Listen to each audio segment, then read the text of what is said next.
ESPNLAcontests.com. That's ESPNLAcontests.com. Hey guys, it's Sedano. If you're ready to upgrade your driving experience, you gotta go and check out what's happening at Cadillac and their incredible new lineup of state-of-the-art EVs, sedans, and SUVs. And hey, look, there's no better place to experience the luxury of Cadillac than at Cadillac of Beverly Hills. Check out Cadillac of Beverly Hills and their beautiful showroom at 8767 Wilshire Boulevard in Beverly Hills. And check them out on the web at CadillacBeverlyHills.com. Your Lakers, your season, your home. Tonight in downtown LA, it's Lakers basketball at Crypto.com Arena. The purple and gold are back home, hosting the high-flying Atlanta Hawks in a cross-conference clash. No good rebound. LeBron, lay it up and in. He's doing it all. LA Lakers, Atlanta Hawks from LA Live. Coverage begins tonight at 6 p.m. The Lake Show lives here. 710 ESPN and the ESPN LA app. Out on the course, they're the PGA Tour's best players. But in the arena, they're prime time. And Season 2 of TGL presented by SoFi is back with lights, cameras, action. We're talking big moments, big personalities, big names in the stands, all on the big screen. Big-time matchups with shot clocks, hammer drops, timeouts, overtime, and playoffs. It's city versus city, squad versus squad. The sport just hits different under the lights. It's TGL presented by SoFi. Keep up. It's golf. Tune into every match. Only on ESPN. Rich Eisen here. LinkedIn Jobs is stepping things up with their new AI assistant so you can feel confident you're finding top talent. Get this. Employees hired through LinkedIn are 30% more likely to stick around for at least a year compared to those hired through the leading competitor. Hire right the first time. Post your job for free at linkedin.com/Eisen, then promote it to use LinkedIn Jobs' new AI assistant, making it easier and faster to find top candidates. That's linkedin.com/Eisen to post your job for free. Terms and conditions apply. And promote it to use LinkedIn Jobs' new AI assistant, making it easier and faster to find top candidates. That's linkedin.com/Eisen to post your job for free. Terms and conditions apply. 710 ESPN, your home for the 17-time world champion Lakers. KSPN Los Angeles, a Good Karma Brands radio station. Previously on the Sedano and Kap morning show. Pittsburgh's not gone to the Super Bowl. So at the 34-yard line, Rodgers in the gun, 4th and 5. He'll get the snap. It's a 4-man rush. He sits in the pocket. There's a line drive down the middle, intercepted at the 50 and picked off on the play by Bullock. He's down the far side, 30, far side, 20, down the far sideline, 10, 5, touchdown. Rodgers has thrown a pick six. Rodgers has thrown a pick six in what might be the final pass of his career. The Sedano and Kap morning show is on the air. Mike Tomlins of the world, Matt LaFleur's of the world. Those are just two that kind of I played for. And when I first got in the league, there wouldn't be conversation about whether those guys were on the hot seat, you know. But the way that the league is covered now, and the way that there's snap decisions, and the validity given to the, you know, the Twitter experts and all the, you know, experts on TV now who make it seem like they know what the hell they're talking about. To me, that's an absolute joke. And for either of those two guys to be on the hot seat is really apropos of where we're at as a society and a league. The biggest show in ESPN LA history. I've talked extensively about how I feel about Mike, and I just did in that answer. So. A little sabor? Yeah, I don't think people like being called hacks. You're the güero on the radio. No. Giant Mexican, you know, horn section. And did you have me on your show to berate me? Is that what you're doing now? Give me a freaking break. And I just did in that answer. Midnight in the desert. I'm Markel. Scott Kaplan, eat a fat one, bro. The Sedano and Kap morning show on 710 ESPN. The all-new ESPN LA app and on YouTube at ESPN Los Angeles. We're bigger than U.S. Steel. Wow, that's crazy. Well, you want to Bit boy. Right now. Monstrous. Beto, I don't want to eat that. We did it, Dad. We did it. You were riding high on the stinger last time. Oh, big time. So, right, that's right. Of course we were. So, Mongrels, stay tuned. No, it's literally we can't make a shot. First of all, they're right there with us as being one of the worst shooting teams in the league. Just gotta keep shooting, I guess.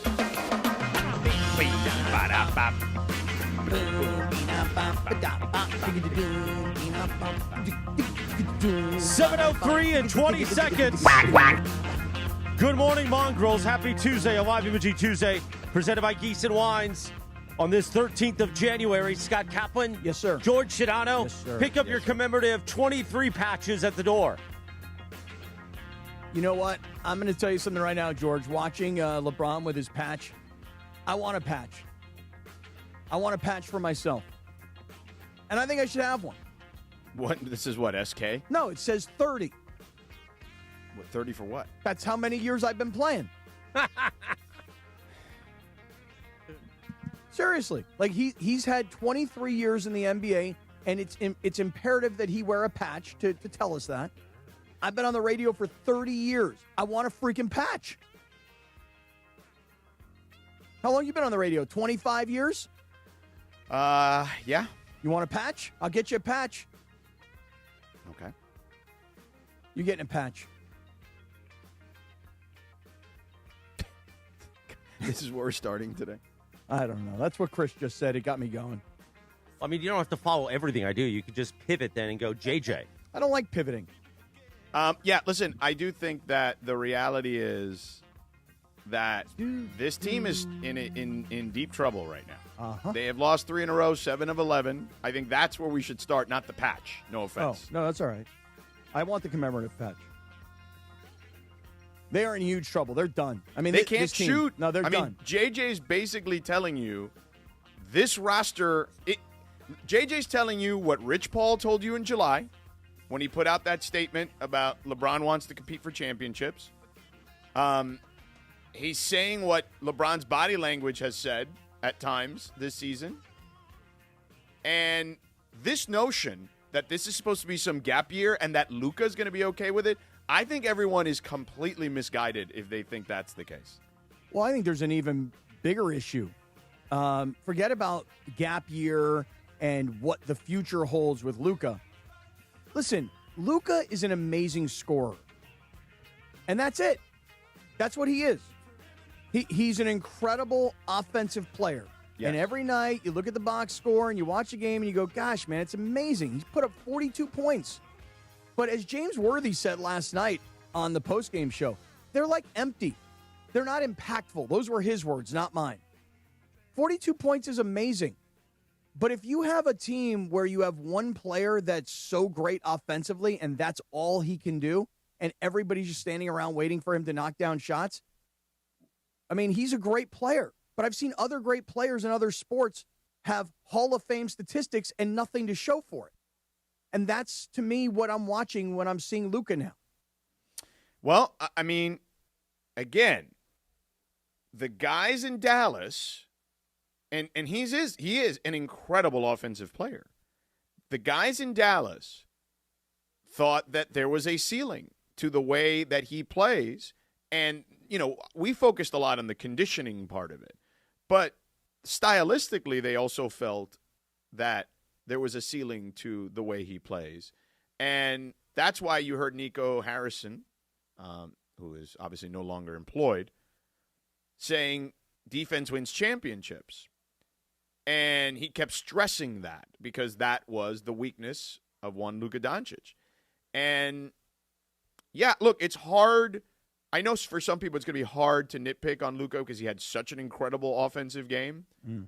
But the problem is, if you're going to have Luka as your centerpiece, which the Lakers do, everyone has admitted that, everyone has said that, including LeBron, that they have to play off of Luka, then you have to build the team around him like Dallas did that got to the finals. Like, you need guys around him that can knock down shots and, more importantly, defend. I mean, both are fairly important, but I would say defending and also knocking down shots is like 1A, 1B. Well, I'll just say this, George. Obviously, LeBron is not long for this team. And when I say long for it, I'm looking 2-3 years out. Not this year, not next year. I'm looking into the future because you signed Luka for the longer term. LeBron is not going to be part of that in all likelihood. I mean, maybe I'll just be proven wrong. I mean, the guy is superhuman, as I tell you all the time. Look, Aaron Rodgers can still play. He can't win a championship if he doesn't have everything around him. But at 42 or whatever it is, he can still play in the NFL.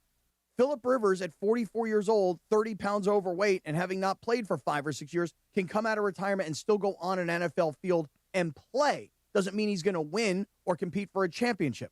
LeBron James, at 41 years old, can play at a very high level. He's averaging 22 points on 51% shooting from the field, along with 7 assists and 6 rebounds a game. That's impressive. It is 41 years old. It is impressive.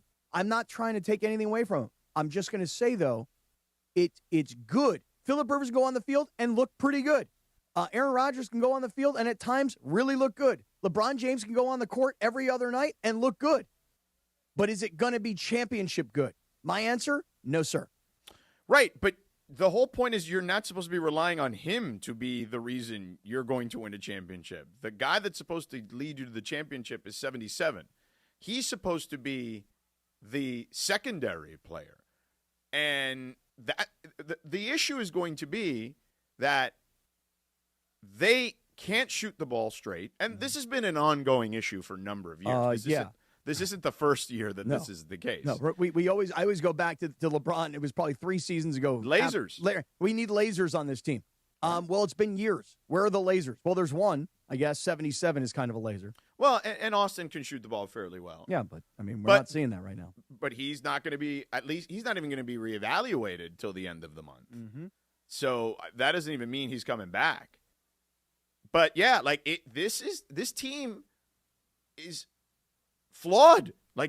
I've been saying it the whole year, and it doesn't matter what Laker fans will this to be at the moment. There's no question anybody who knows and understands basketball, even one iota, understands this team is flawed at this point. And if you don't believe that, you're just in denial at this point. But I just don't think people watch basketball. Well, but then the denial, George, is from earlier in the season when the record looked good and they were banking wins. Everybody was like, well, wait a second, Austin Reeves and Luka, okay, they look at what's going to happen with LeBron. Okay, wait, LeBron's come back. He's worked his way back in. Wait, now Austin's gone. And I said this to you last week, or maybe a couple weeks ago. J.J. Redick is not going to be able to handle this for much longer because he's let's play the sound. Mike Trudell asked him the question. We heard it in the open, but let's play the full thing if we've got it. We do. Because Mike asked him a specific question about the shooting and how Lakers weren't hitting shots, Kings were making shots, and I want the whole context. Let's play it. No, it's literally we can't make a shot. Okay, you look at it. So the full context. You can't make a shot. Done. That's all we need to hear. Right. I mean that's very succinct, right? But the question from Mike, which I thought we had, was I'm paraphrasing I'm trying to get as close to it as possible. He says, JJ, obviously you guys started great, but then, the lack of shooting became an issue. They shot over their heads, basically. I don't know if it's that simple. JJ stops him and says, yes, it's that simple. And then he says, no, it's literally we can't make a shot. Cannot make a shot. I mean, you look at it, first of all, they're right there with us as being one of the worst shooting teams in the league. That's the highest, or tied for the highest with Houston, for the highest anybody's shot all season. So, that's typical. We're 28th before tonight in opponent three-point percentage. We'll be 29th or 30th after tonight. Had 50 potential assists tonight. We converted on 21 of those. Expected score, we won by 24. This has been the theme. It has been the theme. So, just got to keep shooting, I guess. I love the I guess. I love the I guess at the end. The I guess, I guess at the end is keep shooting, I guess. Yeah, it's like saying, I don't know what to do, because I don't know if you guys realize this or not, but I was a really good player, but and I was a good shooter, but I'm a second-year coach, and you guys can all see this roster and what we have and what we don't have. And so I guess we just keep shooting, I guess, because I don't know. Anybody know what to do? Anybody got any ideas? Well, I wouldn't go that far. I mean, shooting, he's clearly exasperated because he's got a roster that's flawed. His head's going to explode, dude. And the reality, it might. But he's going to blow. He needs more uncomfortable practices. He's going to blow, dude. He's going to blow. I don't know. What he needs is the general manager to rehaul the roster, and I just don't know how possible that even is at this point, considering their reluctance to give up their assets. And I'm just about draft capital. Forget about players. And yeah, like nobody's gonna come out and try to help the Lakers, man. Like that's the reality of it too. So they are in this. I mean, maybe they can do something around the margins, and honestly, anything around the margins would be helpful because everything now with the way particularly the Western Conference is, the margins would help. But you have to be willing to give up draft capital. And they definitely seem reluctant at the moment to do that. There's remember all the offseason chatter. 27. I mean, good luck waiting for 27, man. You're waiting for some panacea that I don't believe exists anymore. Nice word. That's a nice one. We're going to cut that up. No, panacea is a good word. I like that word. Can we cut that up as a drop today? Yeah, it's a good word. Benevolent. Put it right next to benevolent? Yeah, I think so. Right, yeah. George, I think, look, the reality is you keep saying that Luka's not going to be happy waiting till next year. I don't believe that to be the case. And you may be right, okay? But here's the reality, and no one wants to deal with it, but it is the truth. LeBron is not here for the long term. Right, but Cap, that doesn't matter. Like the fact, let's say he retires this season. Mm-hmm. He comes off the books. You're still just a few you're like $12 million under where the salary cap number is going to be. Wait, what about underwear? What? On that note, give me one moment. Hit Sand the bell, in the liver? It's 7:15. We're 15 minutes into the show. In that time, you could have gone to Valvoline Instant Oil Change and gotten that oil change, sucker, took care of your car. Valvoline Instant Oil Change, they got you covered. Go to SoCalOilChange.com. Continue with underwear, Cappy. No, I mean, George, really, I know what you're saying about LeBron can still play. I grant you that. No, and it's not about LeBron. I listen to what I'm telling you. What are you telling me? Next season, let's say he retires this year, okay? Mm-hmm. His number comes off the books. Okay. You're over the salary cap still, like right now. Okay. His number comes off the books. You may have anywhere between, I don't know, depending on where the salary cap number lies, $12 to $17 million.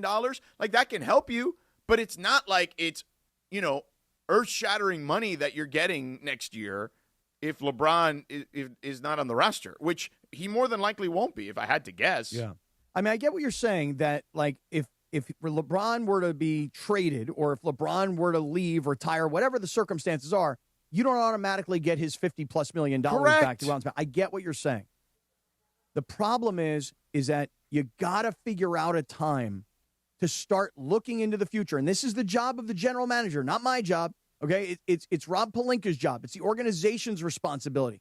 You got to figure out what the future looks like financially so that you are properly prepared to build a championship roster around the young star that you made a move to get and then secured long term.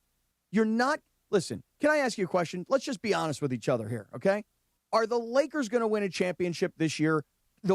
And by the way, I don't believe that to be the case as currently constructed. Okay, so that phrase, currently constructed, look into a crystal ball. Just play the game for a second. Could they do anything this year with what they have that will improve their roster so dramatically that by the end of the year they're beating teams like Oklahoma City? If they were to give up assets, let's play fantasy basketball, okay? Mm-hmm.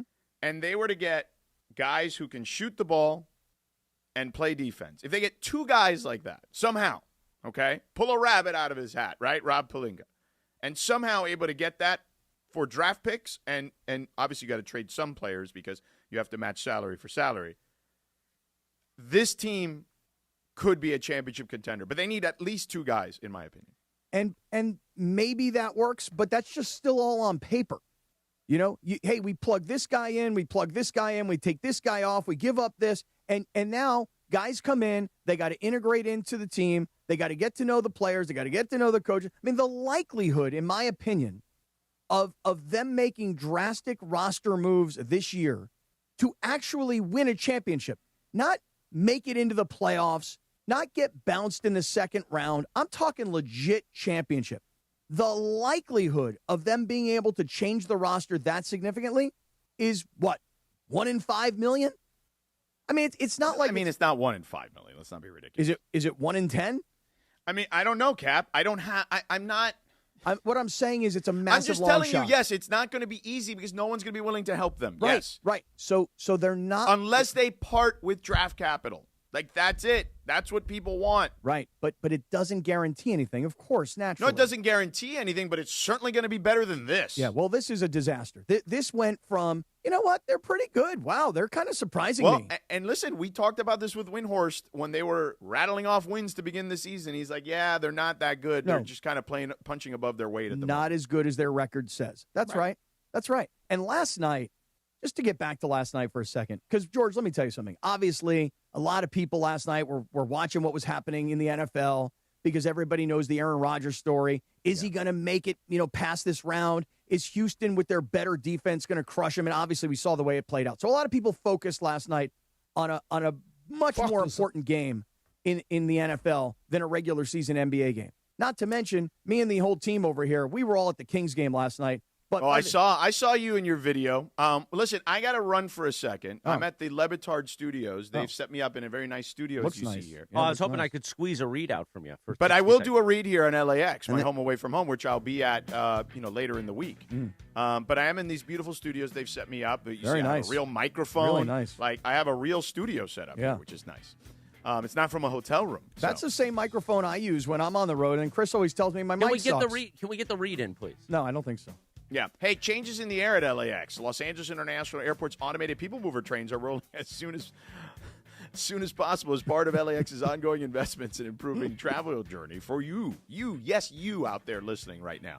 LAX right now is going to be so much more seamless. It's going to be much more efficient thanks to the People Mover trains. The new trains will quickly move guests between all terminals, the new consolidated rental car center, metro trains and buses, and the economy parking, all in 10 minutes or less. Departing every 2 minutes, they'll help approximately 30 million passengers per year. To learn more, go to this website, lawa.org/ESPN. That's lawa.org/ESPN. Thank you, Sedano. Enjoy the Le Batard segment. We'll be back. Okay, we'll talk to you in a few. No, when you use that mic, you're not plugging it into a professional soundboard in $1 million studio. So what happens is it sounds real thin and crispy. Yeah. Like that mic sounds a little thin right there. This it's one? just, no, the one he's on. Oh. It sounds a little thin, but there's a little layer of processing. How about crispiness? Not crispy. No crispy. It sounds a little thin. No crispy. And when we say thin in the city, so like for instance, there's a lot of processing on this mic, so I can go, hey everybody, what's going on? Hey there, and you how you feel doing? the bottom. Oh. I want to feel the bottom. Okay. When you're on My that bottom? mic, You when wanna you're feel on my bottom? I mean, listen, I just want a little bottom in there. I don't want it to be so thin and crispy like I'm up here. You mean you don't want it to be thin and crispy like you're back here? Right, like when But you want the DeMarco's bottom right 10 here. feet from the mic and Right. you can't hear him. Right. That's thin and It always crispy. annoys That's the thin. hell out of me. Yeah, you got to be right on it. Like, Right. You gotta Mike be Greenberg all used up to in be. He used to be the king at it. He would eat that thing. Oh, really? Oh yeah. Put that whole thing down. Oh yeah. Yeah. Where were we? I know. I'm sure you want to talk about Kings Night now. No. But why don't we tease that? Yeah, no. Can we tease it? Oh, let's tease. All right, when we come back. In about 3 minutes from right now, the Sedano and Kap Morning Show on a Tuesday, a live Imaging Tuesday. Oh, I'm still playing something else, Jorge. So stand by for the music. That's thin and crispy. No, we won't do VisionWorks here. We'll do it next. We only got 7 reads for VisionWorks today. 7:22. The Sedano and Kap Morning Show. Bergman's here. Producer Lindsay Baseball. Producer Jorge. The Homish Booker. Is Parker Bell still not allowed to come upstairs? He's, I think, in the lobby. I think so. The Sedano and Kap Morning Show. We'll do a VisionWorks live read, and we'll talk about ESPN LA Kings Night. What an extravaganza last night in crypto. Smile, mongrels. It's a Tuesday. The Sedano and Kap Morning Show back in 3 minutes from right now. This is the Sedano and Kap Morning Show. At Uline, they know firsthand the road to success is an uphill climb. Uline started in the family basement, and through hard work is now North America's most trusted shipping and industrial supplier. They get what it means to have the support of reliable, hardworking partners. So they keep 41,000 items ready to ship. Whether your company is still in a basement office or expanding cross-country, Uline will be there on your road to success. Visit uline.com. Is it time to downsize? Selling your home doesn't have to be a hassle. With Seller's Advantage, skip agents, commissions, and costly repairs. Get a fair, competitive cash offer without worrying about the details falling through. Chris Chavez, a real customer, says, quote, Seller's Advantage offered me more than I expected. The process was fast, easy, and much better than using a realtor. End quote. Call 888-390-AS-IS or visit sellersadvantage.com for your free cash offer. DRE number 01961658. Don't worry, sell happy with Seller's Advantage. Buenos dias. When a trophy's raised, it can feel like the season's over. But on the ESPN app, it never really is. Because with more than 47,000 live events, plus originals, highlights, and coverage from every corner of the sports world, there's always something to dive into. No off-season, just everything a fan needs to keep going. Always in season. Get all of ESPN all in one place. Download the ESPN app on your TV or your phone today.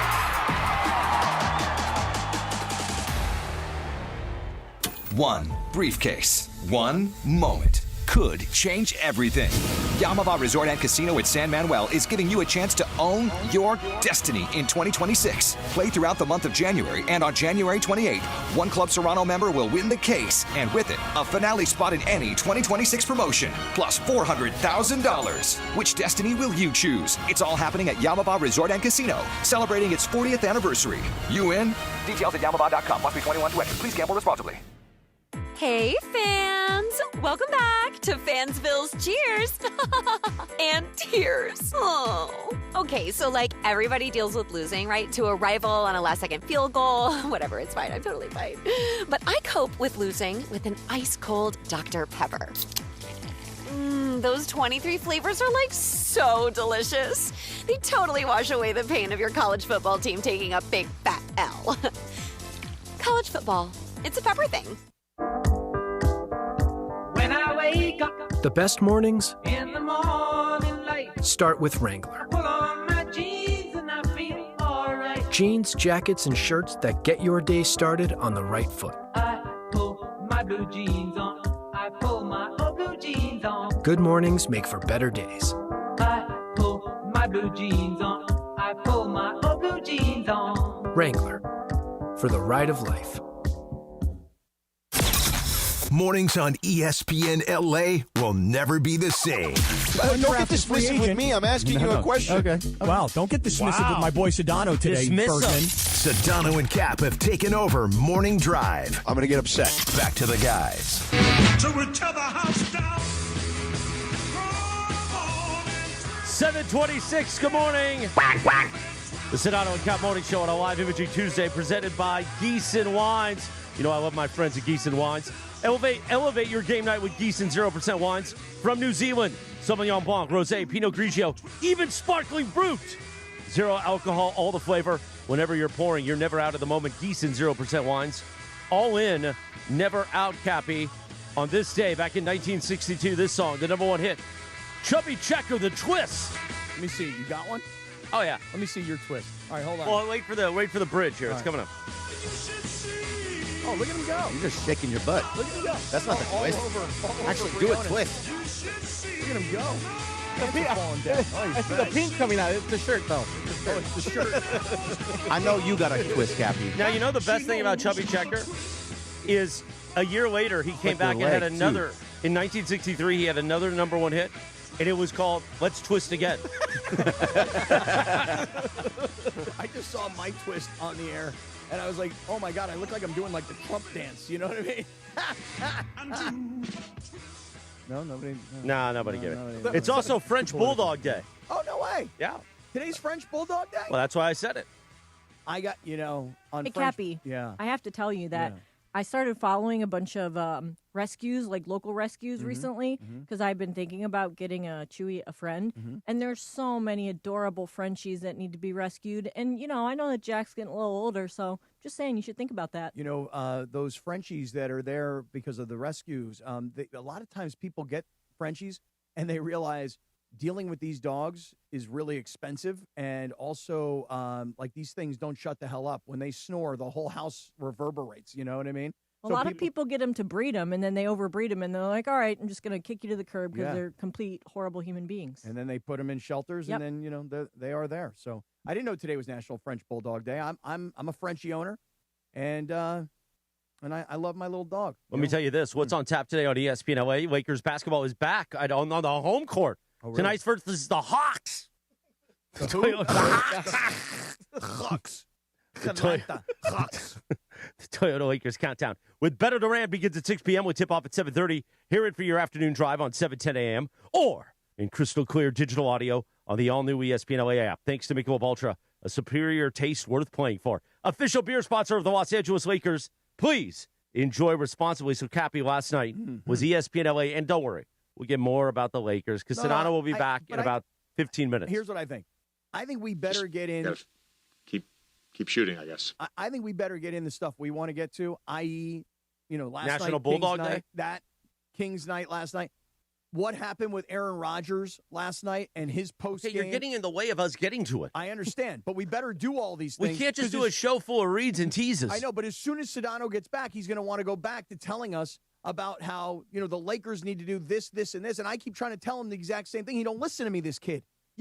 LeBron is not long for this team. You got to figure out a succession plan. You got Luka, then build a roster for the future, not to accommodate LeBron or even Luka for this year. All right, let me do another read. Go ahead. No, I'm just kidding. Go. Let's talk about ESPN LA Kings night. I kind of want another read at that point. Oh, okay, let's do it. 3, 2, 1. 3, 2. Join DeMarco Far and Sue at Cravens live tomorrow from 3 to 6 p.m. at Sleep Number in Torrance, right there on Pacific Coast Highway. DeMarco says it's literally at the bottom of the hill where his house is. That's great, man. Oh, yeah? Yeah. Win tickets to the next Rams game at SoFi, a signed Matthew Stafford jersey or a Kyron Williams jersey, plus a special meet and greet with Rams legend Vince Ferragamo. Love Vince Ferragamo. That's tomorrow, 3 to 6 p.m. The Sleep Number in Torrance, powered by Sleep Number. Your comfort, your choice. All right. So as far as last night goes, it was not good. I mean, at least for me.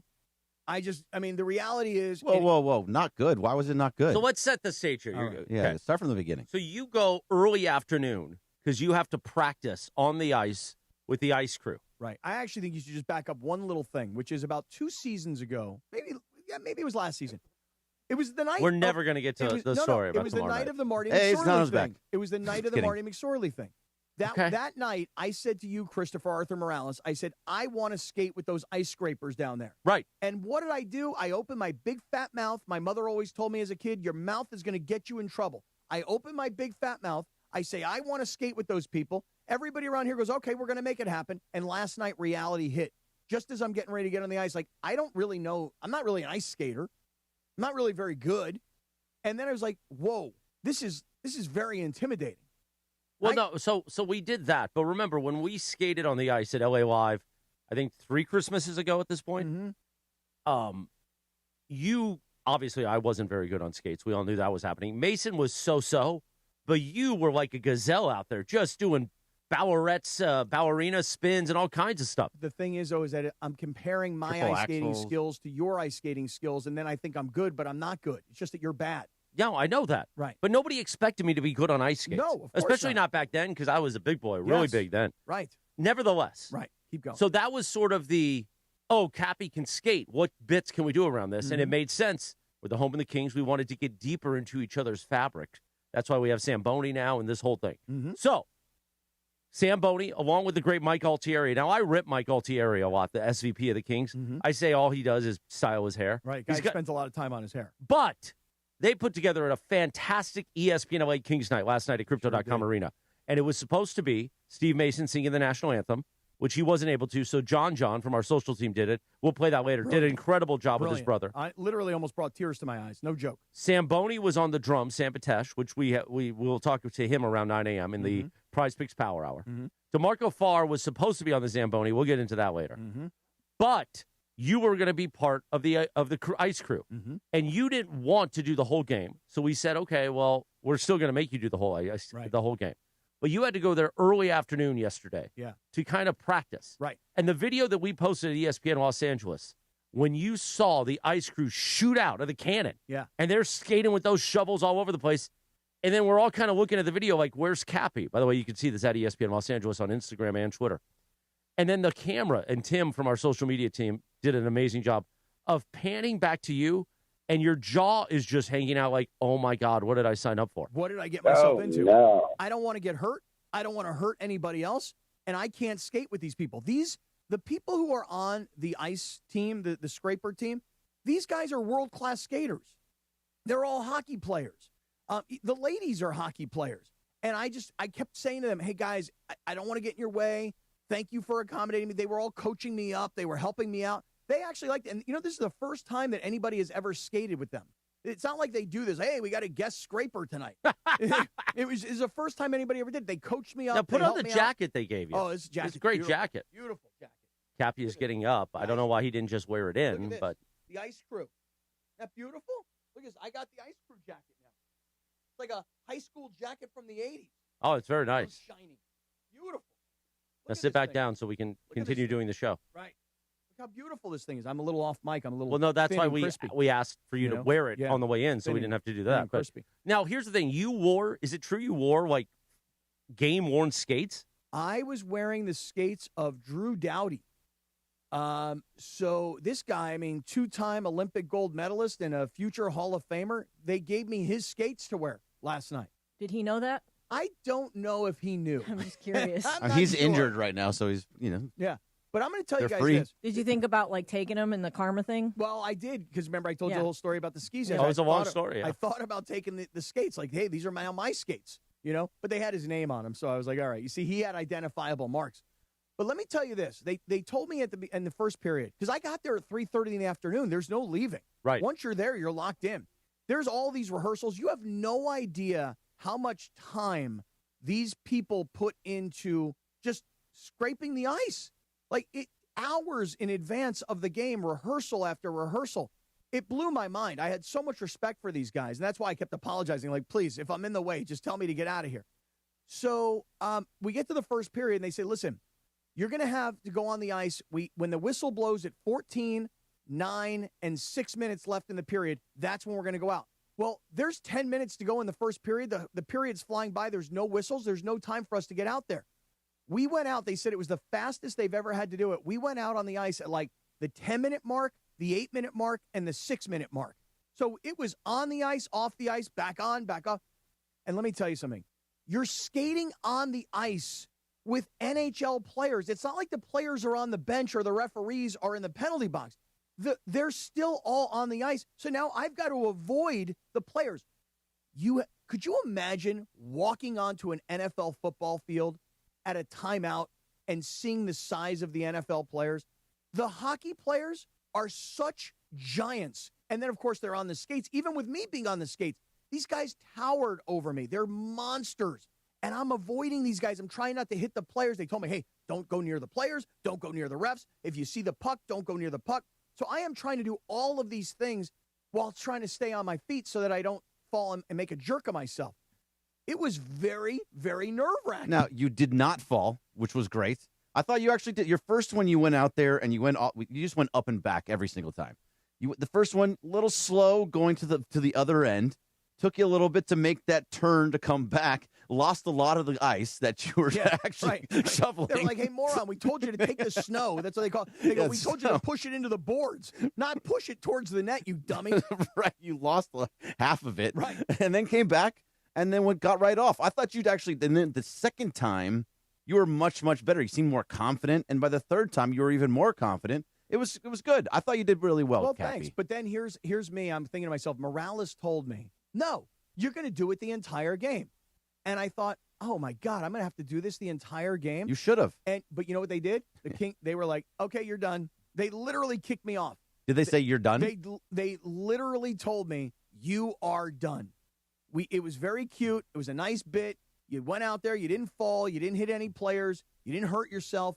You're good. You're done. So you were the very first person to actually be like a celebrity ice scraper.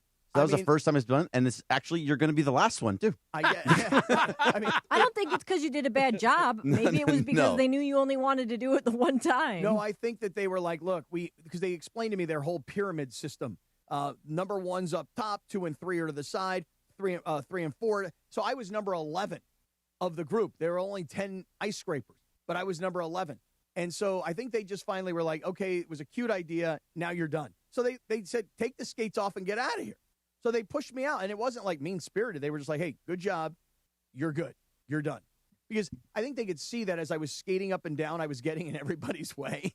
I was trying to avoid getting hit or hurting somebody. But I will tell you, you talk about an adrenaline rush. To go out on ice skates in front of 18,000 people with 10 hockey players on the ice, 3 referees on the ice, and all those folks watching, not that anybody knew who the hell I was or even knew that I was out there. They didn't say anything, did they? I was going to say, did they announce it? They didn't say anything, though. No, they didn't say anything. Should have been like celebrity guest ice scraper, Scott Kaplan. They announced for John, part of the ESPN LA team. Yep. They announced Zamboni. Mm-hmm. They didn't have an opportunity to announce DeMarco because apparently, and we get to that part here, DeMarco was snubbed.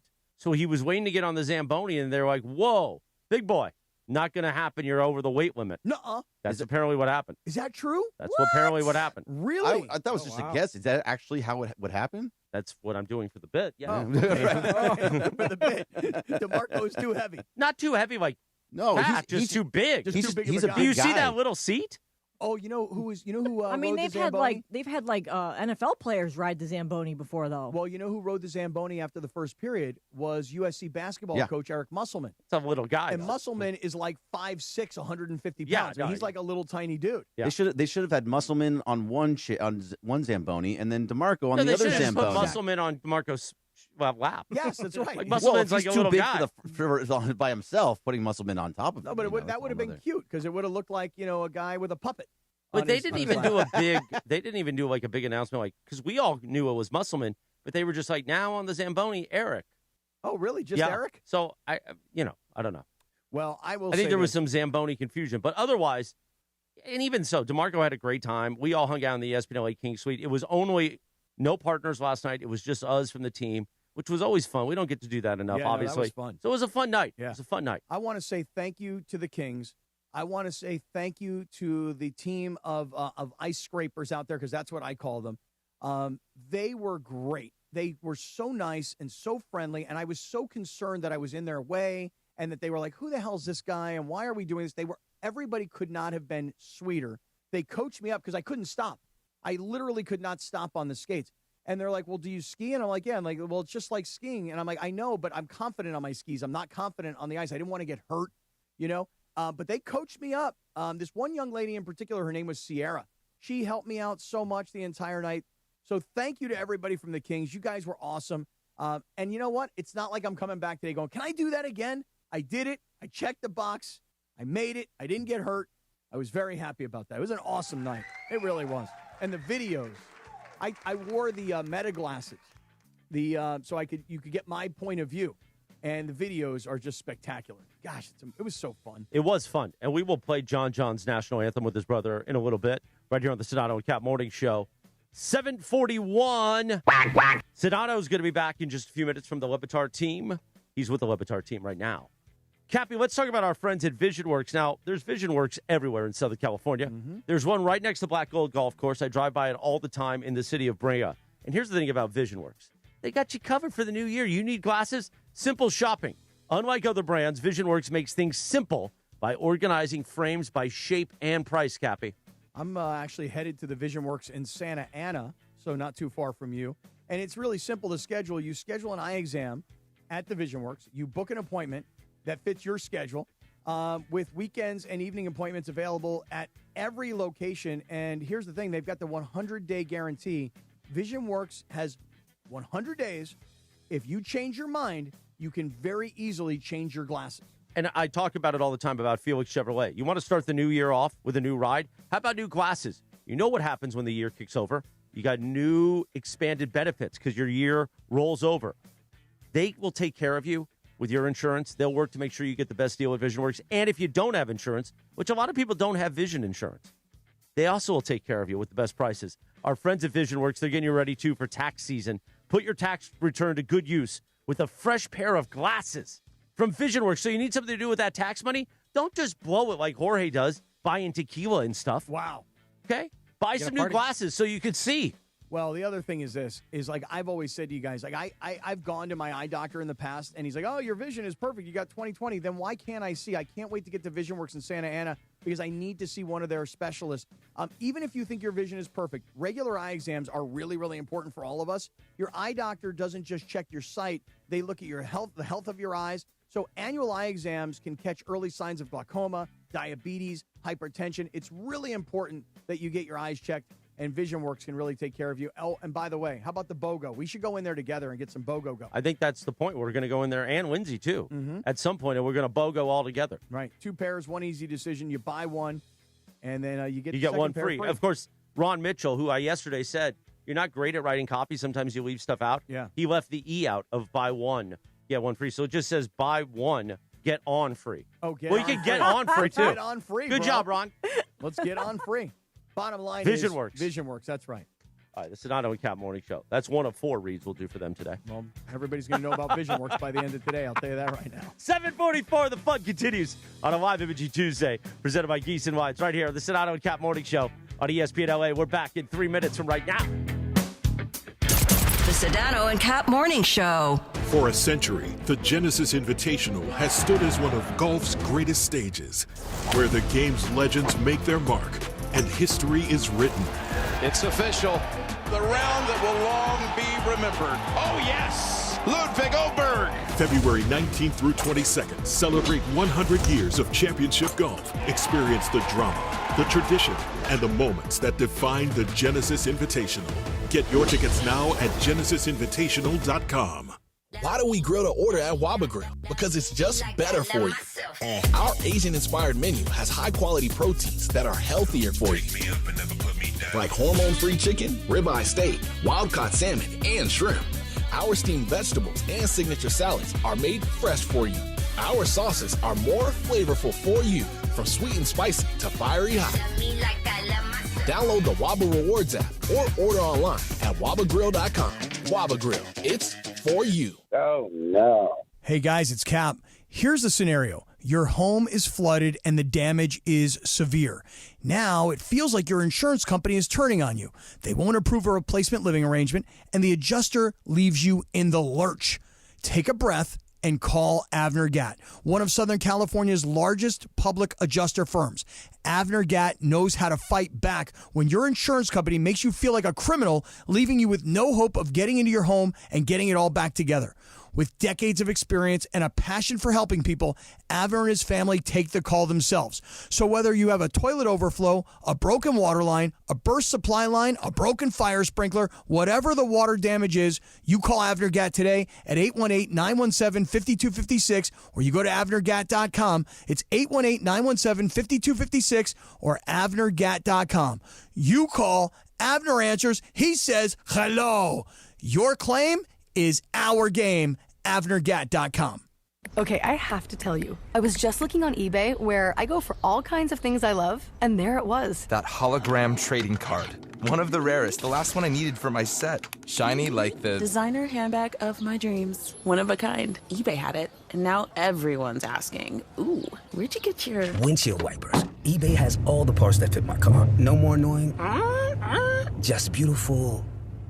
Millions of finds, each with a story. eBay. Things people love.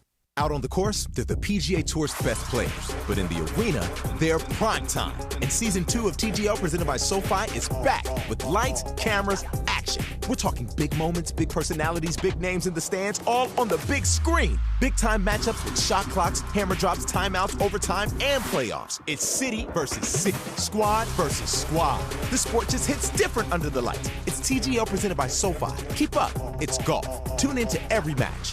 Only on ESPN. Hey, this is Rich Eisen. You're starting your day with the Sedano and Kap Morning Show on ESPN LA. Don't forget my show. The Rich Eisen Show is coming up this morning at 9 on 710 ESPN and the all-new ESPN LA app.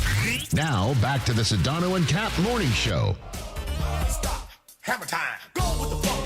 Oh, yeah. If you can't do this, then you probably are dead. So You have that smile on your face. Well, because it makes me feel like when I hear Hammer, I can like see him doing like his dances with those big pants. Come on, you can do the hammer dance. I know you can do the hammer dance. For those watching on YouTube at ESPN Los Angeles, Cappy now doing the hammer dance. You look like a chicken. A crab. Are you doing the chicken? A crab. Like a crab good dance. This is really good. This is why you should watch YouTube. Or if you're just listening on the radio and you're like, hey, guys, I'm driving to work. You mongrels. I think I'm sweating. Just go back and watch. And I'm sure we'll cut that up and post it on all our social media. 748. Sedano and Cap Morning Show. On this day in 1990, MC Hammer released the single You Can't Touch This, Cappy. Can't touch it. By the way, I just got a text from Sua Cravens. Oh, Sua. I'm so tired of Sua. Why? What's up? That was so fast. This might be the fastest that Let me got tell you tired of something, somebody. Sua Cravens. You couldn't hold Keyshawn's briefcase. What about his jock? Couldn't hold Keyshawn's jock. How about his microphone? Not even close. No. No. What happened? I mean, he's fine. What happened to the love affair between you and Sua? He couldn't even hold Sean Cody's jock. Oh. Could he hold Sean Cody's pizza dough? Maybe. But by the way, join Sua and DeMarco Wednesday at Sleep Number. Nah, I love Sua. By the way, today is also National Rubber Ducky Day. Is that right? Yeah. I did not know that. Well, everybody loves a good rubber ducky. You in the bath? Mm-hmm. Meanwhile, last night, your Steelers, we had it on in the suite for ESPN Kings Night. I was rooting for Aaron Rodgers and the Steelers because I thought it would be a good story. Great story. But it wasn't a good story. Bad story. Because once again, Mike Tomlin and his Steelers got absolutely routed in the playoffs. Ham slammed. Motorboated, So, I would Cappy, say. what happened? Because when I was trying really hard to stay up for the whole game. But, like, I fell asleep a little after the third quarter started. And then I woke up and I saw, like, the local news on it, and I saw the score, and I was like, what the hell happened? So, like, what happened? They just fell apart? Like, what happened? Well, at the end of the first half, the score was 6-7. Uh-huh. Yeah, Houston was up 7-6. And Pittsburgh had their shots in the first half, and they had to settle for short field goals. And so you go into half, and it's 7-6, and you're like, okay, look, this is a very close game. Pittsburgh's defense did what they were supposed to do, which was put pressure on the quarterback. They created turnovers. They set the offense up in good field position. And Pittsburgh's offense, for all the talk over the last couple of weeks of how DK Metcalf had really screwed over his team by being suspended, and they had nobody to throw the ball to. Well, even with DK Metcalf back, it really just didn't help. It comes down to this. Pittsburgh put their money on the defensive side of the ball, and they got production, and they got turnovers on the defensive side.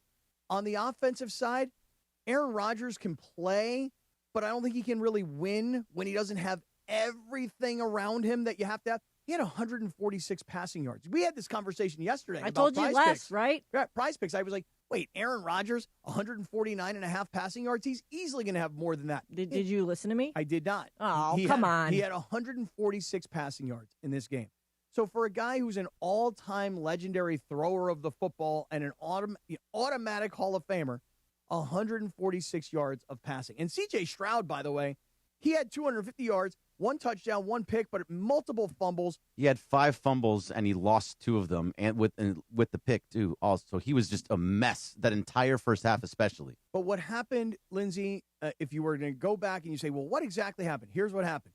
In the second half, the Steelers' offensive line could not hold up against Houston's defensive front and their pass rush. And everybody knew going into this game that Houston had won 9 straight games, and really their calling card is what they do on defense. They've got 2 incredible pass rushers, and those guys put a ton of pressure on quarterbacks. So as much as we talk about the Pittsburgh defense and T.J. Watt, really when you look at Donnell Hunter is on one side, Will Anderson Jr. is on the other side, and these 2 guys may be the best pass rushing combination in the NFL. And so they put pressure on Rodgers. He fumbled a ball. He got destroyed, man. I thought his helmet was going to come flying off. He got destroyed. He fumbled the ball. They Houston picked it up, ran it in for a touchdown. So that A was big their boy first, touchdown. Right. Big boy touchdown. He's right. I don't remember who It was number 90. I don't know who it is. But Well, let me They tell had you 2 something. defensive touchdowns, right? Because then the last one. So then later in the game, desperation time, Rodgers throws an interception. It goes back to the house 50 yards. And before you know it, what was a close game turns into a blowout. But think about it. Houston scores 2 touchdowns on defense, and that is really the story Can I play of the that game. highlight? it was Sure. Sheldon Rankins, by the way, that got that. the touchdown. I love the Kevin name Harlan Sheldon. sounds so good when he calls this one. So at the 34-yard line, Rodgers in the gun, 4th and 5. He'll get the snap. It's a 4-man rush. He sits in the pocket. There's a line drive down the middle, intercepted at the 50 and picked off on the play by Bullock. He's down the far side 30, far side 20, down the far sideline 10, 5, touchdown. Rodgers has thrown a pick six. Rodgers has thrown a pick six in what might be the final pass of his career. So here's the thing, Cappy. And we'll talk about this with Evan Cohen here in just a few minutes. He joins us at 8 o'clock. He will be our mongrel of the morning. I saw this last night from Adam Schefter. He posted this, and I saw this right before I closed my eyes and went to sleep. Steelers have now lost each of their last 7 playoff games, dating back to the 2016 AFC Championship game. Right. So for people, because afterwards, Aaron Rodgers, and we played it in the open, but we can play the Aaron Rodgers getting mad when somebody asked him about Mike Tomlin. At this point, you've tried this with Russell Wilson. We saw how that turned out. Now you tried it with Aaron Rodgers. We see how that turned out. Not only did you lose in the first round of the playoffs, you got embarrassed, humiliated. At home. Worse. At home. On a Monday night where the Steelers have always been the most dominant team at home on Monday Night Football, and I grant you it's playoffs, but still, keep going. People singing, here we go. People feeling that energy. And that's what you do? How is it that you don't make a coaching change? Not because Mike Tomlin, it's just like John Harbaugh. Not that they're bad coaches. Time is just, it's time for a refresh. I don't disagree. I mean, listen, you could make the argument that the Steelers have not had a quarterback since Ben Roethlisberger. And by the way, so whose decision is that? Right. Well, obviously, it's the front office's decision, but who's available is what's the other question, the problem for the Steelers is, you know what their issue is they don't plan to go back to the beginning. They want to pick up where they think they were, where they left off. So they keep trying this veteran, old guy quarterback routine, and it doesn't work. If you told me that Mike Tomlin, if you told me that Mike Tomlin was going to have Fernando Mendoza and he's going to do what the Patriots have done in 2 years, become a real playoff contender, or if you told me that they were going to get a Caleb Williams and in 2 years they were going to be in the divisional round of the playoffs and turn the franchise around, okay, maybe you might consider keeping Mike Tomlin. But the question the Steelers have to ask themselves is, it's been all these years, 17 or 18 years of Mike Tomlin. The Steelers take way too much pride in this notion of we've only had 3 coaches in the history of our organization. Chuck Noll, Bill Cowher, Mike Tomlin. They love that consistency. But it isn't working. Well, certainly it is not working because they drafted Ben Roethlisberger. He was a first-round pick, and he had a brilliant career, a Hall of Fame caliber career, a Super Bowl championship caliber career.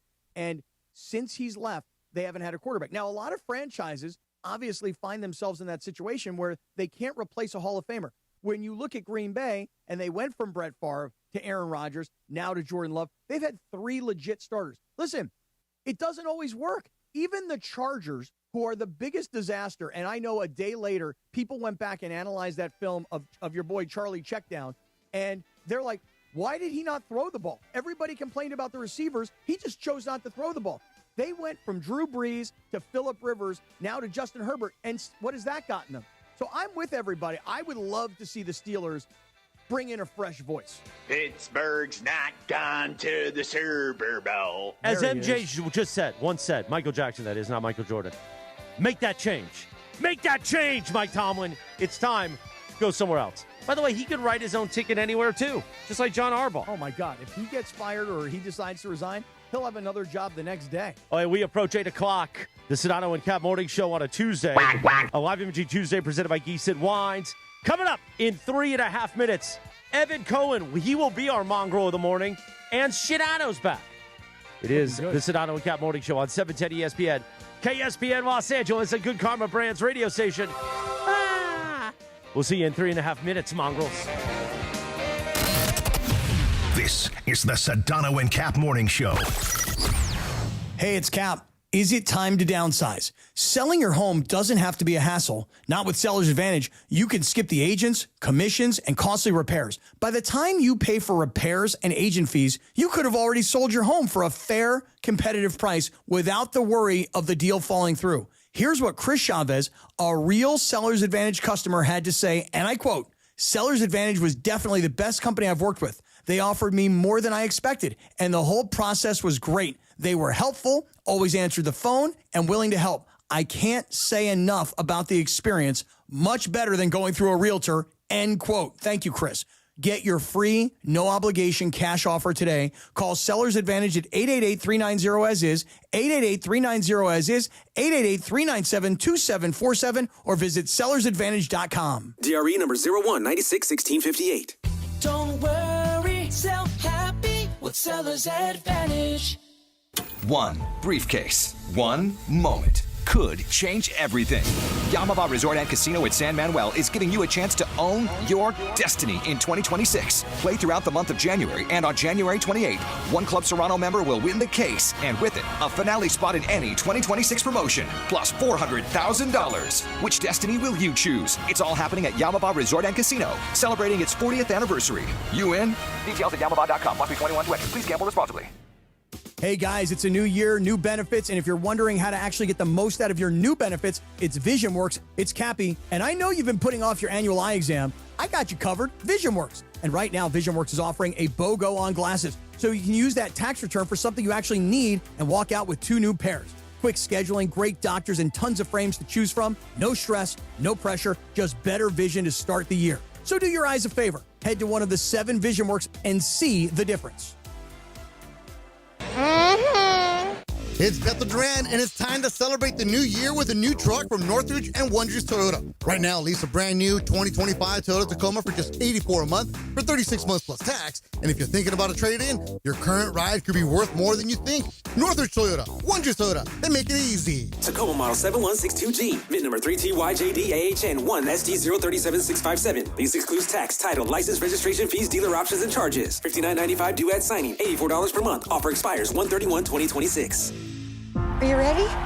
Movies are a place of dreams, and this year, Song Sung Blue captures that spirit like no other. Based on a true story, the New York Times raves it is exactly the movie we need right now. If you're there with me, I am not afraid anymore. And now Kate Hudson is an Actor Award nominee for Best Actress in the Best Picture of the Year, Song Sung Blue. From Focus Features, rated PG-13, may be inappropriate for children under 13, now playing only in theaters. The post-crib assembly press conference, brought to you by Progressive. Michael, you had some trouble putting the crib together today. What went wrong? You know, those instructions can be tough, and, well, you saw the outcome. Were you upset when your wife pulled you and called in the backup? No, I mean, the baby needs a crib to sleep in, so whatever it takes. You've got a changing table to put together next. It's got a lot of drawers. What's your comment? You know what? We're done here. Like it or not, sometimes you need a backup. That's why there's Progressive to protect your home and auto. Progressive Casualty Insurance Company affiliates and other insurers. Not available in all states or situations. Hey, fans! Welcome back to Fansville's Cheers and Tears. Oh. Okay, so like everybody deals with losing, right? To a rival on a last-second field goal. Whatever, it's fine. I'm totally fine. But I cope with losing with an ice-cold Dr. Pepper. Those 23 flavors are like so delicious. They totally wash away the pain of your college football team taking a big fat L. College football, it's a pepper thing. Mornings on ESPN LA will never be the same. Quack, quack. Quack, quack. I get parents telling me all the time that the kids in the car love the quack. They're now into the quack, quack. Listen, I am a role model for the youth of America. Oh, we know that. The Sedano and Kap Morning Show is on. Back to Sedano and Kap. She taught me patience, how she handles pain. 8:01 on a Tuesday. There you go. A live imagery Tuesday presented by Decent Wines. The Sedano and Kap Morning Show. Cappy, tell me. Well, you know this song. On this day in 2019, the #1 dance track, Ariana Grande. Thank you, next. Did you say, thank you, next? Thank you, next. Today is also National Sticker Day. I think later on I'm going to take some Evan Cohen stickers of his face and stick them all over your booty. My booty? Yeah, your booty. Really? Smack that thing around. Okay. Meanwhile, he moves to a new time of 8 o'clock on the Sedano and Kap Morning Show Tuesdays. We wanted to create more time with Evan because we're always crashing when we have him at 7:15 on Tuesdays. So now he joins us at 8 o'clock so we can have plenty of time, plenty to have fun and frivolity. You hear him on Unsportsmanlike weekdays 3 to 7 a.m. leading into our show. The great Evan Cohen. He called himself a Josh McDaniels truther today on the air. Oh, really? And he joins us now. Josh McDaniels yes, truther? As an OC, he's the best offensive coordinator of our lifetime, and he is the best offensive mind. The best offensive coordinator of our lifetime? His Are you lifetime, out of your George. mind? His specific lifetime, yeah. Not yours, not mine, his. Evans. Well, who's better as an OC? I mean, Norv Turner and the Dallas Cowboys. Any of the McDaniels is one more. I didn't realize McDaniels is one more. But come on, like, are we? He's one more because he played. He was with Brady. You're gonna give Wait, but Belichick? he was You're with. gonna give Belichick Yeah, but credit? he was with. No, but actually, as far as being like innovative, I mean, Kyle Shanahan is a better offensive coordinator than Josh McDaniel. Innovation. Oh my God! This is the most pathetic thing you've ever done as your fake Patriot fandom continues to exude through our airwaves today. Innovation in this sport is so overrated relative to that specific thing. It's cool if you have great play design.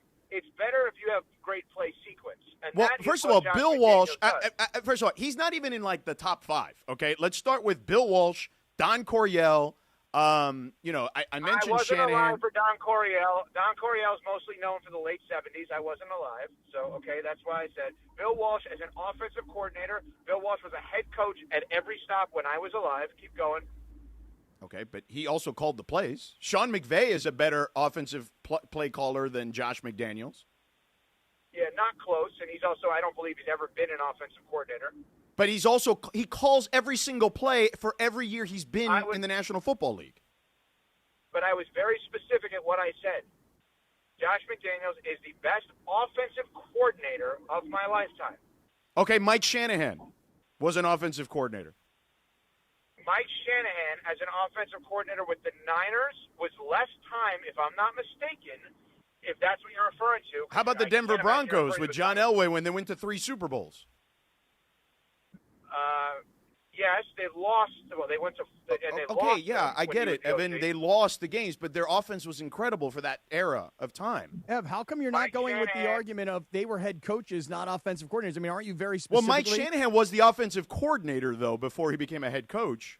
Right, but was he the offensive coordinator of the Broncos? Correct. Yeah, yes, he was. Yes, he was under Dan Reeves. And then they fired him. Right. And they fired him came because back. he was buddies with Elway, and Dan Right. Reeves and Elway hated each other. Sedano's point is when he was the OC for Dan Reeves, they were still really good. They just couldn't win the Super Bowl. That's true. They did not win the Super Bowl. This is such a waste of time because I really was really excited to talk about Ariana Grande "Thank You" next because I love that song. That is a great song. Well, that's too bad Really because really what I was excited We to moved talk you to about- this new time so we could talk more sports. Yeah, I actually was excited to talk to you about what you said earlier Then today, I'm which not was available. yeah, this is not the show where he talks sports. No. Yeah. We're just trying to slap it around, I have some fun. understand. I actually was excited because Evan, I heard the Can end of I your ask show. you guys- Yeah, go ahead. Okay, go ahead. No, go ahead. No, go ahead. No, go ahead. No, go ahead. Go ahead. I was excited to talk to you. All right, let's just pause here for a second. Let's. I got to talk about J.J. Redick. Yeah. I Let's made a cleanse. statement today. Yes, because what you said at the end of your show today was he hates the Lakers. And I loved what you said because what I've been saying to Sedano is he's not long for this thing because he doesn't have the right temperament for this. He's going to lose it. His mind is going to blow because I don't even want to watch the games. I just want to watch the post-game press conferences. Last night when the Lakers started to get it to within like 7, I was like, no. I want to see Sacramento win just so I can hear what JJ's going to say in the press conference. He's going to lose his mind. The way you said it was he hates his team, and I loved it. Well, I also said that I believe the ghost of Tommy Heinsohn likes the Lakers more than J.J. Redick does. I think Celtics fans currently like the Lakers more than J.J. Redick does.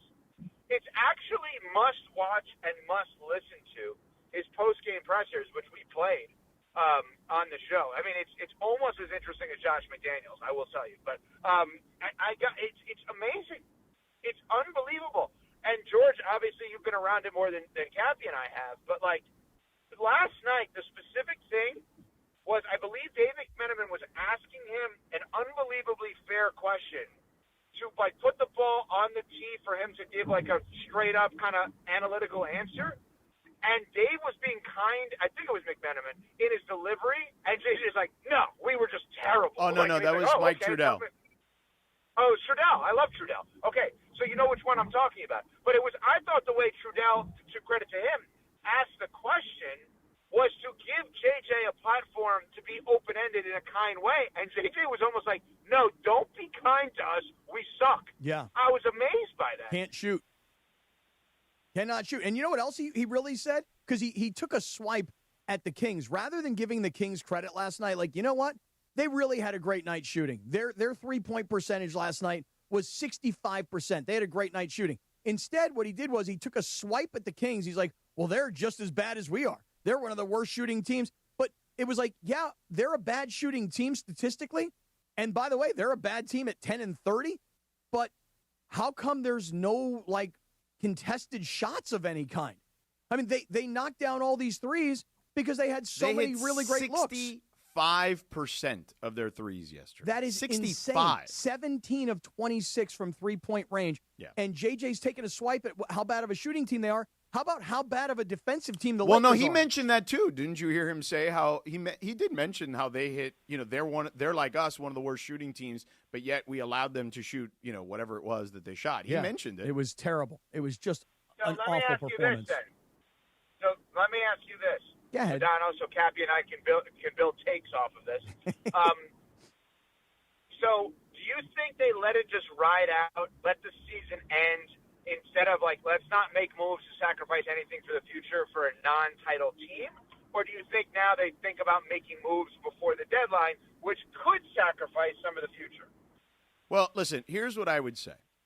I think that they would need probably two guys that could defend the perimeter and knock down some shots.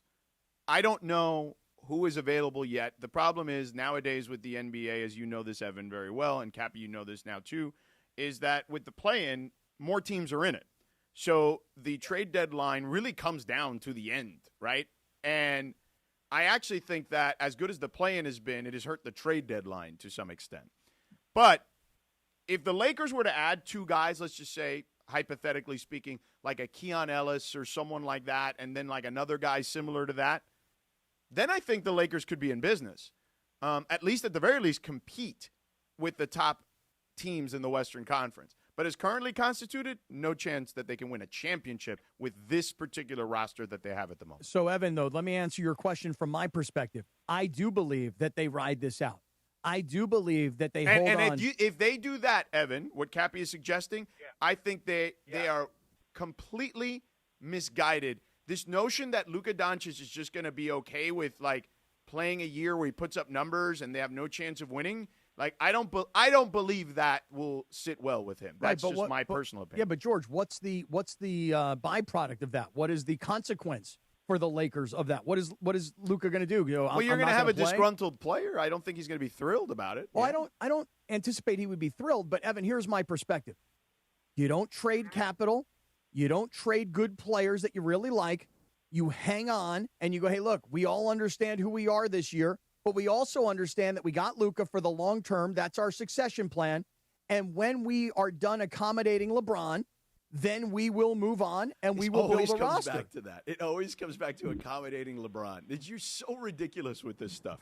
This has nothing to do with LeBron. They're screwed next year without LeBron. I've already explained this to you. Salary cap-wise, even if you take LeBron's salary completely off the books, they've got 12 to 17 million depending on where the cap lands. Like that they can get one decent player, you know what I mean? Or maybe break it up with some, like, veterans who may be just looking to tag on to a team, but they're not in, like, great shape unless they actually move assets. And nobody is going to give them anything for cheap. Like, they are going to have to part, to Evan's point, with first-round picks and players clearly to match salaries. And they seem unwilling to do that because they don't have a ton to begin with. I would do exactly what you just said, but I'd wait until next year. Well, that's the interesting thing is, so, like, normally, if you're trying to get better, you're going to have to give up players that you like to get players that you like more and draft picks. In this specific case, it doesn't seem like J.J. Redick likes any players on the team, so that, I guess, could be a plus. But I don't know that he's done the best sales job at pitching them to other teams. Like, I can't imagine other teams are looking at this thinking, like, oh, yeah, these guys are great. Like, JJ hates them. At least he's portraying that he hates them publicly right now, which is nuts. And the draft picks in the future, that's giving up the assets that you want to use with Luka or for Luka. I'm always of the belief, though, I don't care about giving up future picks if I know I could get them back. So in the case of the Lakers, if you were to give up future picks and everything went wrong, you can get them back because Luka gets you everything back. You would just have to trade him, right? Like, I don't care about giving up. If I'm the Milwaukee Bucks right now, I don't care about giving up future picks because if I need to get them back, I can trade Giannis. I don't care, right? Same thing with the Lakers. So I just don't know if they have the players to bring back good players right now. That is they would. Interesting. But Austin Reeves doesn't make enough money to do that. Like, they need him. That's the other problem. They need him next. They need him to sign a big deal next year, and some team may be interested in giving up something for Austin Reeves. That's their one asset. I saw what Rich Paul put out there. The idea of, if you're the Lakers, call about Jaren Jackson Jr. for Austin Reeves. There's no world that works because of the money, and if you're the Memphis Grizzlies, you're not going. Well, it'd to have to be trade more Jaren than Jackson just Jr. Austin Reeves, right? Yes. Correct, and I don't think the Lakers have enough to get him. Jaren Jackson Jr. would fix a lot of problems, in theory. Right, but I think there's another version of that if you can try to pry Miles Turner away from the Bucks somehow, some way. But, I mean, that's the kind of guy, obviously, the pick-and-pop guy who can defend the rim. Right, yeah. Yeah, and that's, maybe they call the Mavs for Daniel Gafford. If they're going to I don't think the Mavs are doing any deals with the Lakers anytime soon.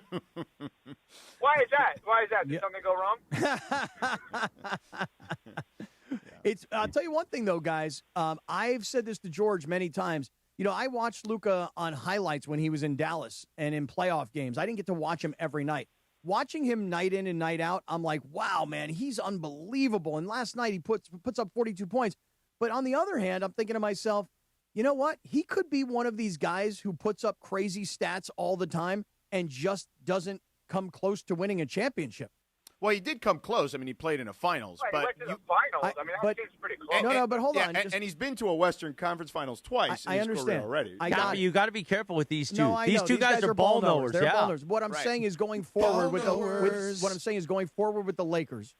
They got to build a real roster around him that fits him. And it's going to take time. It's not going to happen this year. You guys are talking about individual players. One guy can come in here and make the Lakers better, but is one guy going to make them a championship contender? My opinion is no. Well, not with what the Lakers have in tow to give up.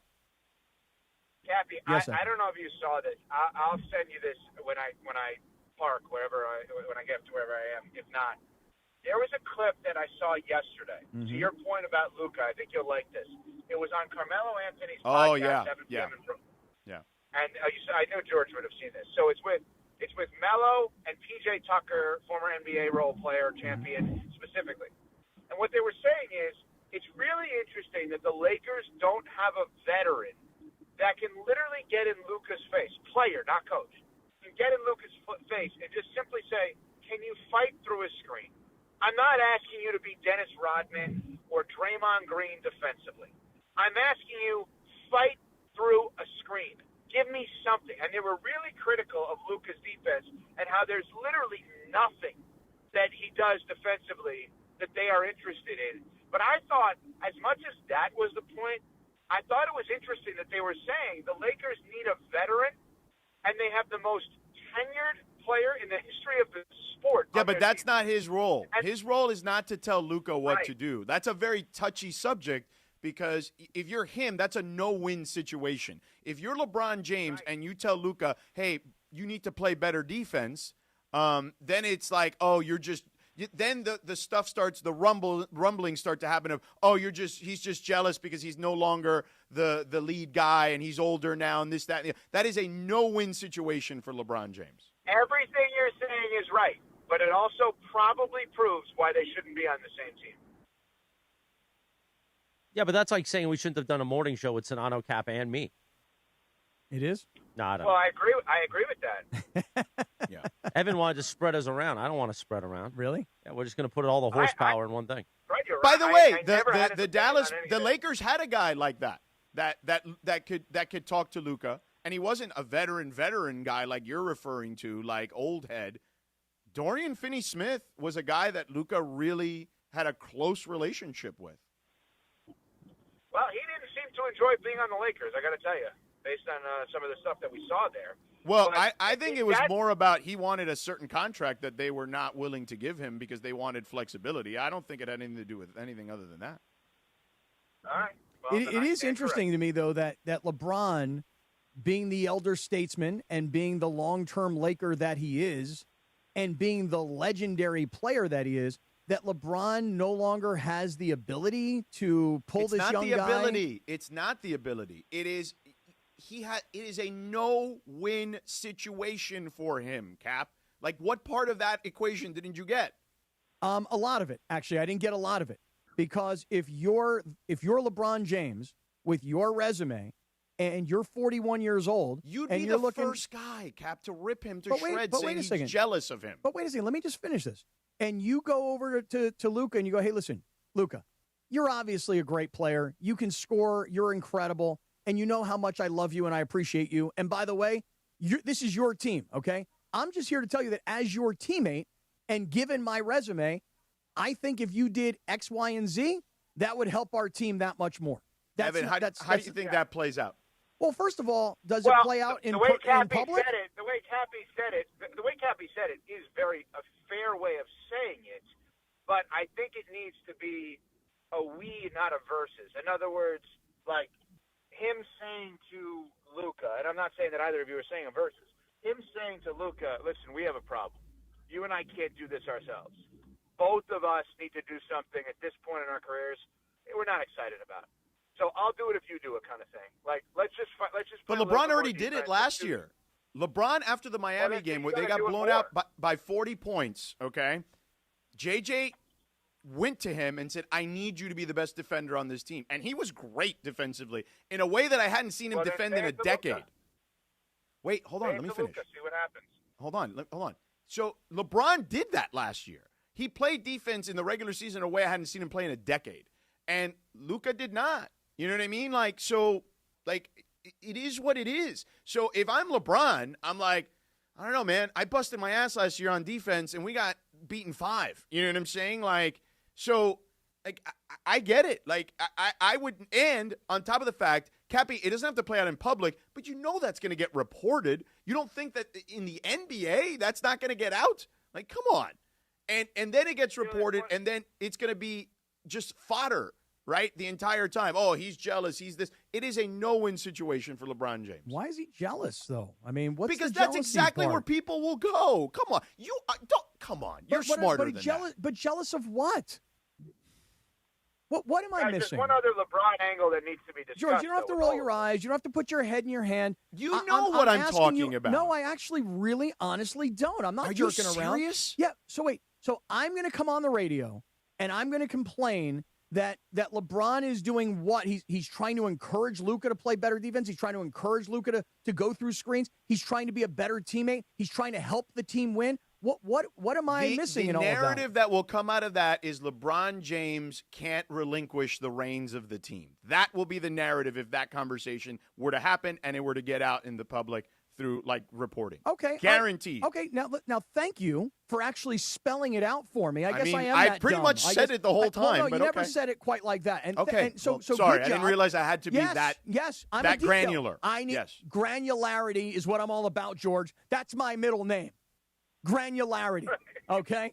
But listen, I hear what you're saying. You're making a very legitimate point. I get it. That it's a no-win situation for LeBron because if it comes out, then he's not relinquishing. I got it. But you're the veteran. This is your last chance to dance.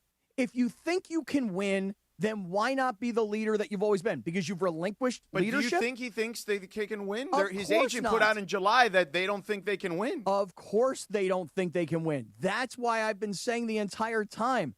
You know, if you can find a good landing spot for LeBron and he's into it, make that move.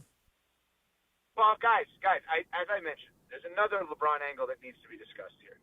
I think that Chris Morales needs to follow LeBron's lead and have a commemorative patch for himself, like LeBron is going through now. Well, we Kepi, are coming up on one year. Did you hit your head on the ice yesterday scraping? Not only did I not, but I didn't even wear a helmet. Evan, Sedano's fired up. He's not going to let you get the bid in. He's all day today. But I love the He's bid, all day. and it'll Yeah. return in many forms of imaging. Don't worry. I just think the patch is just a lame joke, but go ahead. But wait a minute. How is it a lame joke? You LeBron's can't do anything wearing today. it. You cannot do anything today without Sedano ripping all of our asses. No, okay? because LeBron's wearing it because Topps What if made Josh McDaniels wore a LeBron patch? What if that happened? Topps made the patch for LeBron, much like they made a patch for Shai Gilgeous-Alexander on the back of his uniform, much like they made one for every rookie in game 1 of the season to wear. So it's no different than anything else that's already been made this season. I want a patch. I just want to think about the idea of Chris Morales with his 3-piece suit coming in every day, wearing a Well, he doesn't patch wear a suit of anymore. picture of I Chris don't. No. Morales. I wear a hat every He day. wears his hat, whatever. You should He get an eye wears patch. whatever he wears with a patch of a picture of himself on his body. That's what I would like. You should get an eye patch, Christopher. And then we just call you Patch. Is that you because know? half of my vision's gone in the left eye because from the the left stroke? eye because you can't see. No, it's Evan, actually just peripheral. It's not the whole eye. You know, Evan, it really bothers me that you're suggesting that Morales get a patch because in the opening segment of today's show, I said that LeBron's got his 23 patch. I want a 30 patch. I've been on the radio 30 years. You don't see me walking around with a patch, but I'm going to get a patch. If I have to make my own patch, I'm getting a patch. You know what patch you're going to wear You when tell Dr. me. Cerruti has to go into your eyeballs and fix those things you got on your eyes? I'll take those patches too. Dr. Evan, Cerruti. What do you Trust him. think, Evan? What'd you think about your first 8 a.m. Hit? Yeah, how'd it go? Very sportsy, I thought. Very So what a lot of sports, but Sedano's. You got to understand. We can review. Sedano is at the Levitard Studios, and I know you're not watching on YouTube because you're driving. But if you're watching us on YouTube at ESPN Los Angeles, you can see how angelic Sedano looks with that Levitard studio lighting. Oh, yeah, nice. And I think the lighting is firing him up. Right. And look at the face today. Look at how good it looks. I don't know what kind of product he's using all of a sudden on the face. But man, it looks good. No, seriously. that's a it looks good-looking good. facia. No, come on, That's a really. good-looking facia. Right. Maybe it's just the lighting. I have one other question for you guys. Go ahead. This is a serious one. I'm fascinated by this. Have you ever remembered anyone in sports ever at the highest of levels that was as accomplished as Aaron Rodgers, where you didn't know anyone that thought that was their favorite player? In other words, Aaron Rodgers, a first ballot Hall of Famer, should be unanimous first ballot Hall of Famer. Unbelievable at what he does and did for a living. I don't know anyone that's favorite player is Aaron Rodgers. How about the guy? Like Aaron Rodgers. Go ahead. How about the guy last night that showed up at the Steelers game in the exact Aaron Rodgers uniform and hugged it out with Aaron Rodgers? Yeah. That looked like it may have been his favorite player. I don't know. More like a fit. Yeah, I don't know if there aren't people who don't like Aaron Rodgers. I think Aaron Rodgers became more polarizing clearly over the last several years. But I would actually say Aaron Rodgers has been pretty likable this year. Oh, That's a this huge is not statement. about likability anymore. I think Aaron Rodgers has been a perfect citizen this year. This is not even about that. It's about, like, it's weird to me that, like, there's millions of people that would say LeBron James is my favorite player of all time, right? Or my favorite player in sports. Look at the Dodgers. I mean, Ohtani. The Dodgers have probably 3 or 4 guys. Ohtani, Betts, Kershaw, obviously pre-retirement, maybe now Freddie Freeman, that people would look at and say, that's my favorite player ever. I don't know that people in Green Bay would say that. Obviously, Pittsburgh and New York, they wouldn't say that. It's just weird to me. Like, is that? I feel like Kevin Durant. I don't know, man. People's favorite player. There's a lot of guys who's Kevin. I mean, Anthony Edwards' favorite player is Kevin Durant. I mean, that's a pretty. Right. That's a pretty I'm good one. saying to you, I'm saying, George and Cappy, from our kids to people our age to people in the age group below us and above us, it is weird to me to have a player in any sport as accomplished as Aaron Rodgers that you don't know anyone that's like the crazy. I'm a bigger Josh McDaniels fan than anyone is an Aaron Rodgers fan. Yeah, he is the greatest offensive You know what? coordinator You should of be our wearing lifetime. you should be wearing a JM patch. That's what you should be wearing. A Josh McDaniels patch. Yeah, just wear a Josh McDaniels picture on the show tomorrow. Where does Rodgers rank on jersey sales? Like I'd love to look that up. Now. Okay, we'll figure that out. Yeah, like did his Steelers jersey sell? That's a good question. Here we go. I don't know if they have anything updated, but I'll have to because I see some stuff in like July, but I'll take a look. The great Evan Cohen, you hear him weekdays, 3 to 7 a.m., Unsportsmanlike, with Evan, Canty, and Michelle. Michelle will join us at 7:45 Thursdays, and we'll see if Evan, joins into that one. I think that Evan liked the 7:15 because we were much calmer. We hadn't, had the caffeine hit us yet. But this was the move was good because we just got like 25 minutes of straight Evan Cohen. And people also like sports. I don't know if you realize that it is. Wait, what? Whoa, they do? Whoa. I mean, they love a Cappy scrape too. Don't get me wrong, but they do like sports a little more. By the way, there's a good story about Cappy Bergman and I went to lunch yesterday at Whole Foods. I heard about that. I called you when you were about to have it. And Cappy and I, after Cappy and I had to run back to the station because we had salad scrapes. Yeah, you talk about, you ever been to a bar, George, where they have dueling pianos? There's a lot of foliage in salad. Right. So. And Chris had that beet salad. Oh, I liked a lot of beets in there. He was hanging on for dear life crossing Beets are very healthy for you. Good for the ticker. Yeah. But, Evan, beets clean you out. You know what I mean? Yeah, they sure do. No, I didn't know that, but I do know that now. Oh, yeah. Evan Cohen, thank you so much. We'll see you tomorrow morning on Unsportsmanlike. Meanwhile, the Italian stallion, my uncle, that we always talk about in Prize Picks reads, we now have to mention that he talked to Steven Hernandez yesterday, and bam! He bought 500 square feet of wholesale of hardwood from Hernandez Wholesale Flooring, George. Oh, listen, and we know, now everybody, the Italian stallion, Cappy and Rachel for the rental, right? Dr. Clapper, how are you? Everybody's going to the Hernandez Wholesale Flooring crew, okay? The crazy Hernandez brothers are the people you need to go to, okay? Authentic old school TLC, family owned, okay? Wholesale pricing year round. And here's the deal. If you need new floors, why haven't you checked them out yet? All right? Call the crazy Hernandez brothers at 866-62-FLOOR. Whatever kind of flooring you're looking for, they have it in stock. They have millions, I'm not exaggerating, millions of options to choose from the hardwood to the laminate, to the tile, to the vinyl, to the carpet, the shaggy one like Cappy likes, and even the artificial turf for the outdoor. Waterproof, scratch, kid-proof, whatever you need, Hernandez Wholesale Flooring's got it. The crazy Hernandez brothers will always take care of you. And if you're a first responder, active military, or veteran, you receive additional discounts on top of the already low prices. Plus, if you find a better price, Hernandez will match it, no questions asked. Call Hernandez Wholesale Flooring at 866-62-FLOOR. Ask for Steven or Carlos, okay? Tell them the price you got, your square footage, and you're good to go. They will match it, no questions asked. You can visit their showroom in Commerce, right next to the Commerce Casino off the 5 freeway, or check them out if you're in the OC down in Santa Ana as well, and online, HernandezWholesaleFlooring.net. That's HernandezWholesaleFlooring.net. But call those crazy Hernandez brothers at 866-62-FLOOR. Hernandez Wholesale Flooring. No games, no gimmicks, just the best price in town year-round, because no sale beats wholesale. One more time, that number, 866-62-FLOOR, and on the web, HernandezWholesaleFlooring.net. Thank you, Sedano. 8:30 on a Live Imaging Tuesday presented by Geese & Wines. Now, what do we think, guys? Up next in about 3 minutes, I was thinking of cleansing the palate a little bit with a little radio Tinder, or do we want to pivot back to something else? Whatever Cappy wants. My opinion is people like sports.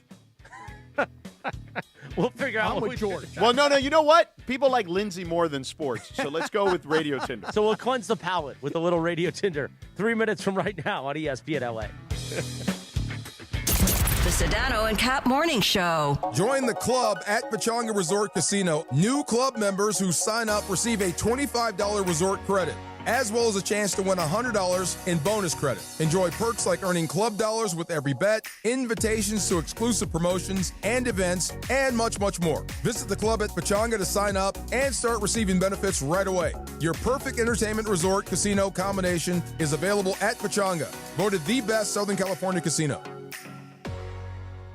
John Ireland here with the Hall of Famer. Saturday, Big brother. Game James Worthy for iSpot Active. Love Check it. out their website, ICEBODactive.com. This new iSpot Active has given me an opportunity to ice at home. I don't have to go to a cryo pod anymore. John, it works. iSpot Active is an easier way to ice. Here's how it works. You put on these compression shirts or pants that form fits to your body with pockets that fit flexible, ice-cold gel packs. iSpot Active is is wearable cryotherapy. No more strapping on ice bags and being immobilized. It's designed for the person who comes home, doesn't have a lot of time, but they do want to ice while they're working on their laptop, while they're picking up their kids from soccer practice. Everybody I know that has bought one of these things truly loves it. Got to get yours before they're sold out. See why Hall of Famer James Worthy swears by this stuff. This is the new concept for icing, and I love it. Take it from James Worthy. Start feeling better today at iSpotActive.com. We dog.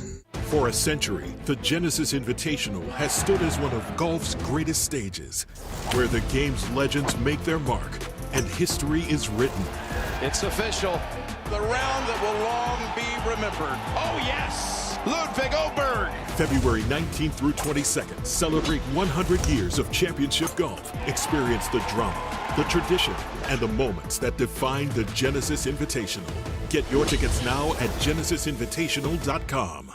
Texting enrolls you into recurring automated text messages. Consent not required to purchase. Message and data rates may apply.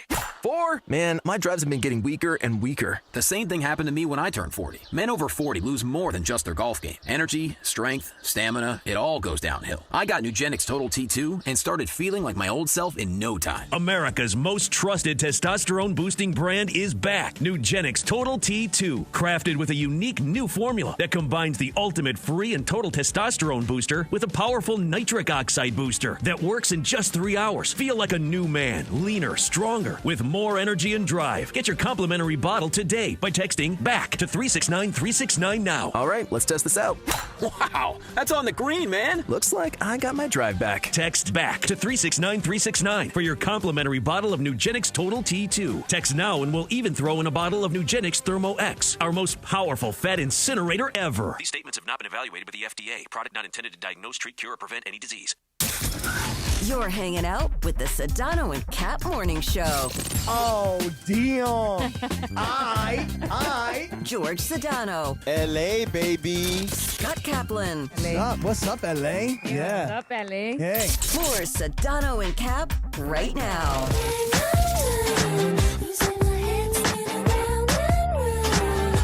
8:34. Good morning. Sedano and Kap Morning Show on a Live Imaging Tuesday. I don't know what dance that is, guys. That's kind of like my Eddie Murphy, my girl wants to party all the time kind of dance. On this day in 2004, Britney Spears released the single Toxic from her second album, In the Zone. This album cover, which I have on this screen in here, I had this framed in my office for a long time. An amazing album cover. I haven't seen Britney on Instagram lately. Is it just not in my algorithm, or what's going on, Liz? You do this every time we play Britney. Yeah, because I don't know where she. I don't know what happened to her. I don't know what happened to her. Still posting, Cappy. I loved it. Her twirls. Oh, really? She's still twirling. She's still giving it all away for free? Yep, sure is. We will do Radio Tinder and cleanse the sports palate in just a moment. But first, Sedano and Kap, let's talk about our friends at Prize Picks. I don't know what listen, the is. Sorry. Hey, listen, I went to go get some croquetas, bro. They have croquetas here. ¿Tú tienes croquetas? No, And a pastelito. Was not about you, Sedano. It was about Cappy. Yeah, it's about me and my Prize Picks. The Italian stallion getting you again? It's just that I've just He didn't listen to me yesterday. Should have. Because here's why. Yesterday, He's going to smack you around with the spicy Italian sausage. He is, isn't he? Right. The thing is, George, is I looked at Aaron Rodgers last night and I went, wait a second.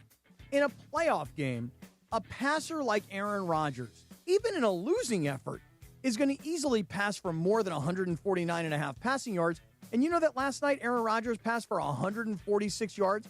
So I should have played less, but I played more. And yet again, the ice-cold streak continues on Prize Picks. Well, listen, if you want a sports action in the state of California and you want to pick winners, you should follow the Italian Stallion. We need to get the Italian Stallion on Prize Picks, but you can do this very simply by downloading the Prize Picks app. You can use the promo code CAPPY, though, K-A-P-P-Y. Your first $5 lineup gets you a $50 lineup bonus, and it is simple to play Prize Picks, despite the fact Cappy has struggled recently.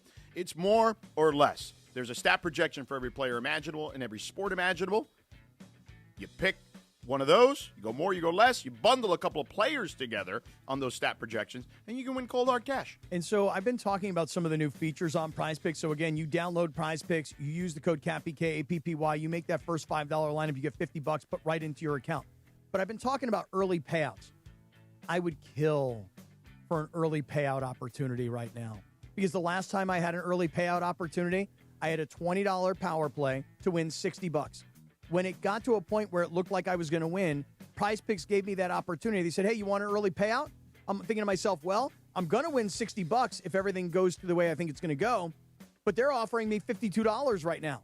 I'll take the $32 in profit. Why do I need to have $40 in profit? So if you get to that point where Prize Picks offers you an early payout, at least right now, I'll take it. I will take the early payout because that's how desperate I am, George. This croqueta is delicious. Oh, it sounds delicious. Just lock me out so we can get the radio.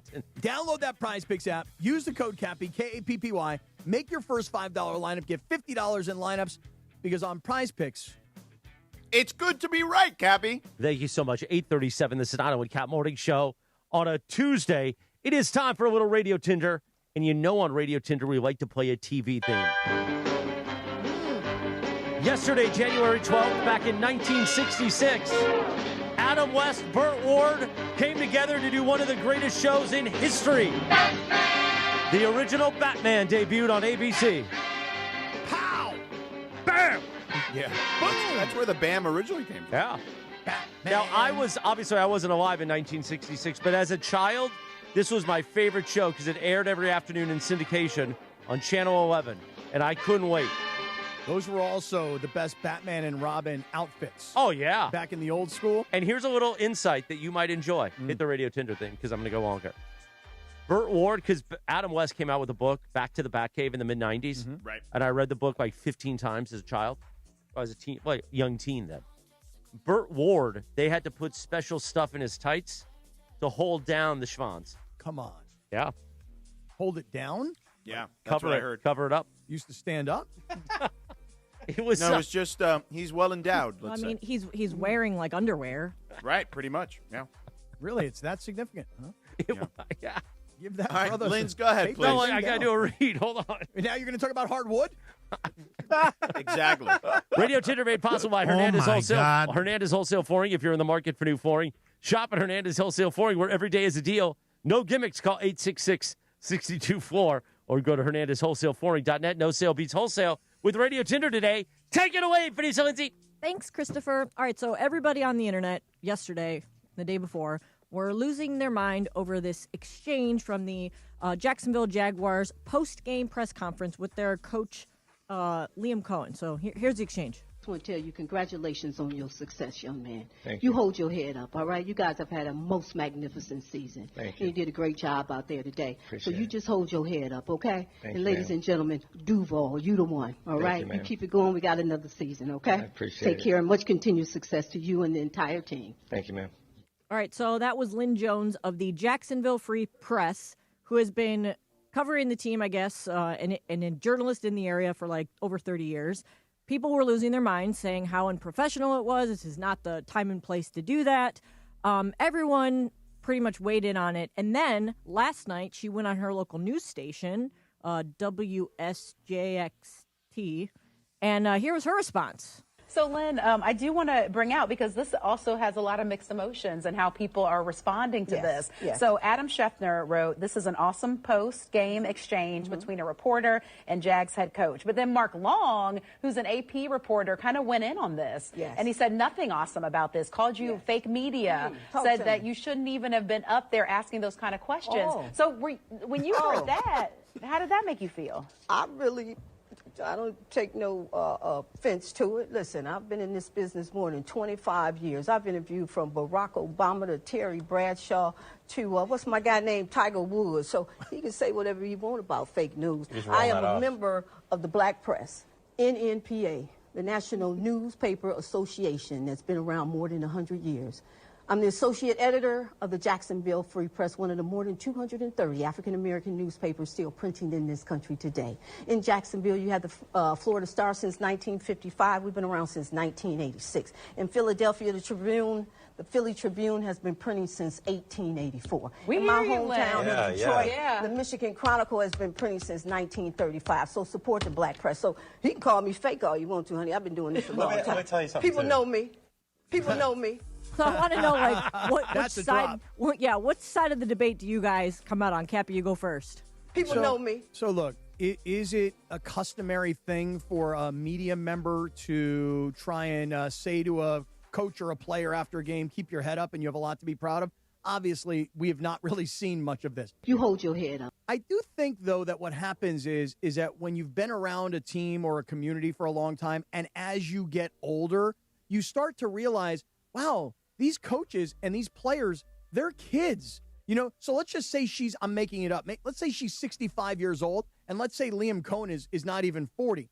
She looks at the Jaguars and goes, they're turning their organization around. This young man just had a really great year.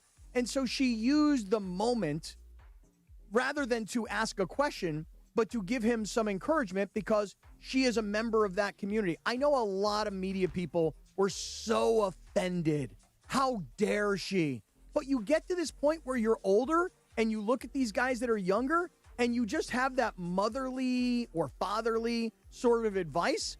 It may not have been the greatest place or time because you know that all the media members in there would be like, oh my God, how dare she?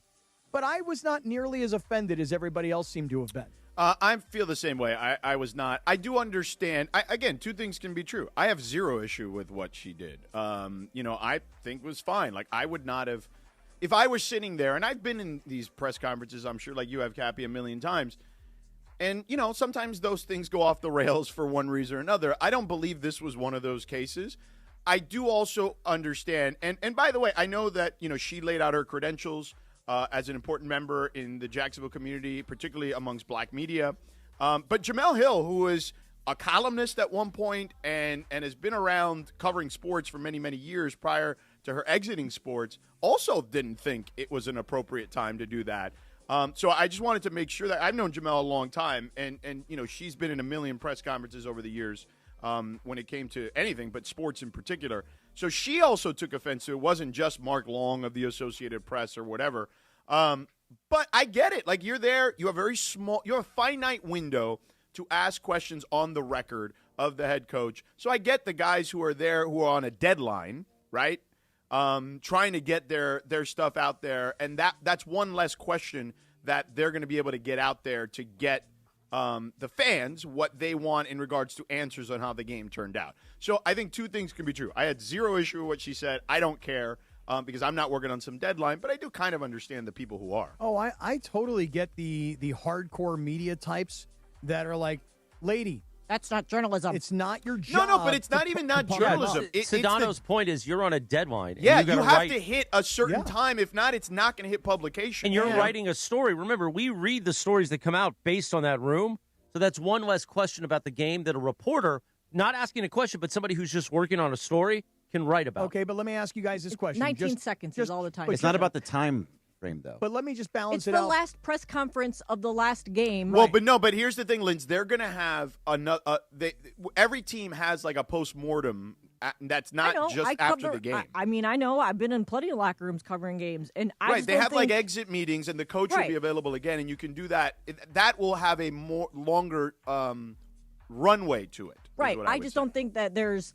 and the other thing, too, is, like, Jacksonville's not accustomed to winning and making the playoffs. Like, this was probably a really big deal. Yeah, I don't care that she asked the question. I'm fine with it. It doesn't make a difference to me. I just think everyone that lost their minds need to chill. Yeah, I get it. But listen, these people are under a lot of pressure to get that stuff in at a certain time. Like, if you've never dealt with deadlines like that, and I know a lot of newspaper people who have to deal with that, and that's a pain in the ass. But here's the thing. George is right that these reporters who were pissed are like, you just took time away from what we're trying to do to give this guy a pump you up kind of a speech. So I understand their perspective, but let me just throw this out. Last night when you're watching Aaron Rodgers' press conference and they're asking the same question that they've been asking over and over again, what do you think of Mike Tomlin? Will you be back? Et cetera, et cetera. We all know the questions. He knows the questions. And then what happens? He gets pissed and he storms off. So that will show up in many columns this morning that were filed last night. But what I'm getting at is... pumping up somebody isn't going to show up. And by the way, I love what she did. But I've also never worked as a reporter on a deadline where, like, now I've got one less thing to put in my story. That was something she could have walked up to him at some point. She's been around that she gave all of her credentials. So she's well-known, well-liked around there. She could have easily walked up to him later on as he's walking out. Hey, keep your head up. I mean, you can do that later. You say that, but he also could be like exiting stage left, and she doesn't really have the opportunity to say that to him. Also, I want to make a point that there was a Steelers reporter who commented on this whole exchange and basically said, I don't think this is appropriate. She shouldn't have done this. She's the same person who asked Aaron Rodgers like 10 questions about whether or not he was wearing or his wedding ring and who his wife was and all that stuff like earlier in the year. So I think it's kind of like, okay, everyone just relax. The point is that here. a lot of people will get pissed off at another person in their media scrum. They go, hey, man, you just wasted a bunch of our time by asking this. Or, hey, you just pissed him off so bad that he got up and left, and I didn't get a chance to ask him a question. Right, that happens in scrums, to Cappy's point, a lot. It's not public because it's not happening in a live press conference. Thank you, Lindsay. Radio Tinder, 8:47 in the morning. The Sedano and Kap Morning Show. The Morning Wood, brought to you by Hernandez Wholesale Flooring. What's our top headline of the day? Well, it could be the Steelers and Aaron Rodgers, but most likely it's about the Lakers. We're going to talk more about it this morning. Hernandez Wholesale Flooring. If you're in the market for new flooring, shop at Hernandez Wholesale Flooring, where every day is a deal. No gimmicks. Call 866-62-FLOOR or go to HernandezWholesaleFlooring.net. No sale beats wholesale. We get ready for the Prize Picks Power Hour. Zamboni's going to join us, talk about ESPN LA Kings Night at 9 o'clock, and so much more fun and frivolity. We're back in 3 minutes. This is the Sedano and Kap Morning Show. Hey, guys, it's Kap. Here's the scenario. Your home is flooded and the damage is severe. Now it feels like your insurance company is turning on you. They won't approve a replacement living arrangement, and the adjuster leaves you in the lurch. Take a breath and call Avner Gatt, one of Southern California's largest public adjuster firms. Avner Gatt knows how to fight back when your insurance company makes you feel like a criminal, leaving you with no hope of getting into your home and getting it all back together. With decades of experience and a passion for helping people, Avner and his family take the call themselves. So whether you have a toilet overflow, a broken water line, a burst supply line, a broken fire sprinkler, whatever the water damage is, you call Avner Gatt today at 818-917-5256, or you go to avnergatt.com. It's 818-917-5256 or avnergatt.com. You call, Avner answers, he says hello. Your claim is our game. avnergatt.com. One briefcase, one moment could change everything. Yamava Resort and Casino at San Manuel is giving you a chance to own your destiny in 2026. Play throughout the month of January, and on January 28th, one Club Serrano member will win the case, and with it, a finale spot in any 2026 promotion, plus $400,000. Which destiny will you choose? It's all happening at Yamava Resort and Casino, celebrating its 40th anniversary. You in? Details at yamava.com. Must be 21 to enter. Please gamble responsibly. Your eyes can change more than you think, even if your vision feels fine. An annual eye exam can catch issues early before they become bigger problems. This National Eye Care Month tip is sponsored by Vision Works. See the difference. John Ireland here for Blue Ice Huckleberry Vodka, crafted with real mountain huckleberries, Idaho state fruit. Think blueberries, but richer. Try pairing it with lemonade. So refreshing. Blue Ice Vodka, because taste matters. Ready to order? Yes. We're earning unlimited 3% cash back on dining and entertainment with the Capital One Saver Card, so let's just get one of everything. Everything? Fire everything. The Capital One Saver Card is at table 27, and they're earning unlimited 3% cash back. Yes, Chef! This is so nice. Had a feeling you'd want 3% cash back on dessert. Ooh, tiramisu. Earn unlimited 3% cash back on dining and entertainment with the Capital One Saver Card. Capital One, what's in your wallet? Terms apply. See CapitalOne.com for details. Life is full of choices, some big, some small. And when you choose an H&R Block Tax Pro, you're choosing the largest network of tax expertise to be in your corner. For when your big ambitions need help with the small details. For when your six figures come from 6 different places. For when your gaming stream becomes your revenue stream. For when your business's year one needs 70 years of tax know-how. At H&R Block, we've seen it all, and we're here to help you make the most out of your money for life outside the box. Get started at hrblock.com. You're hanging out with the Sedano and Kap Morning Show. By the way, speaking of tap it, go tap the like button, you mongrels. Yeah, tap that like button, mongrels. Let's go. More Sedano and Kap right now.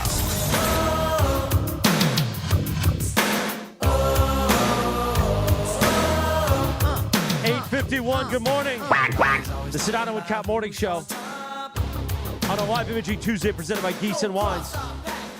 On this day in 1990, Cappy, New Kids on the Block, NKOTB, had their second and last number one UK single in the UK with Hangin' Tough. Today, also on this day in 1863, Thomas Crapper invented the portable toilet. That's why we call it the Crapper. Come on. You didn't know that? No, I did not. Thomas Crapper. Crapper. Is he horizontal? Meanwhile, listen to DeMarco and Travis all week for your chance to win the Genesis Invitational Dream Foursome giveaway. When you hear the cue, be calling number 7 to win a 4-pack of GA tickets, and you'll be qualified for a chance to go with Sua. Oh, Sua. And Travis Rodgers at Riviera Country Club. Usually I participate in this every year, but we're going to have a very special promotion that morning, which we will be on remote. Where will we be? I can't tell you yet. Oh. But I will tell you soon. So I wouldn't be able to get from where we are at to Riviera in time to play. So I'm choosing the show over my golf. And I played Riviera a lot during this promotion. So I think that's a good choice that I made. It just occurred to me when you mentioned the Genesis. Wow, I mean, the West Coast swing of the beginning of the PGA season is about to happen. And I guess I kind of forget, we're into January. We're into the divisional round. Before you know it, it'll be the Farmers Insurance Open and then follow it up with the Genesis. And so, PGA Tour coming right back to Southern California. Kind of never on my radar. I understand. The Prize Picks Power Hour is coming up at 9 o'clock. The Rich Eisen Show terrestrially on 7:10 a.m. Sedano will be back for that. And Zamboni, Sam Patesh, our ESPN LA Kings insider. We will talk about ESPN LA Kings insider, or actually we'll talk about ESPN LA Kings night last night at Crypto.com Arena. We'll also do a Prize Picks Power Pick of the day. Oh, what? I was going to mention the picks against the spread. I'm going and to I give got out caught another loser this morning? Maybe. Is that what I'm going to do? And we'll do a picks against the spread update. But first, let's talk about our friend Jacob Emrani. Oh, I would love to talk about Jacob Emrani. Listen, look at that. You got the Jacob Emrani head right there. Hey, you know how the new year really starts to feel like it feels real this week, right? The kids are back in school. Traffic has gotten ugly yet again. Everybody's back on the road, and gosh, we're all like right back into it, right? That is when mistakes happen. That is when crashes happen.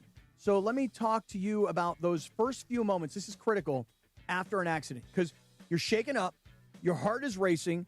You're trying to be calm and be nice, but you're worried about, hey, I don't want to be the difficult one here. But okay, look, that's when people say the wrong thing. I'm fine. I'm sorry. Oh, it could have been my fault. Maybe. Don't worry. We'll just let the insurance handle it.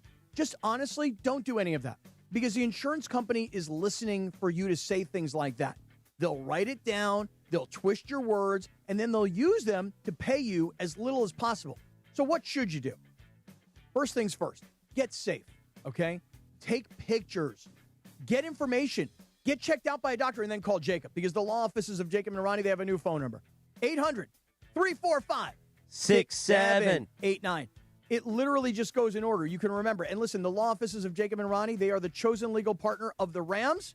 And when Jacob takes your case, you do not pay him unless he wins. So remember that number. It's very easy. Put it in your phone under Call Jacob, 800-345-6789. That's 800-345-6789. Sorry. That's all right.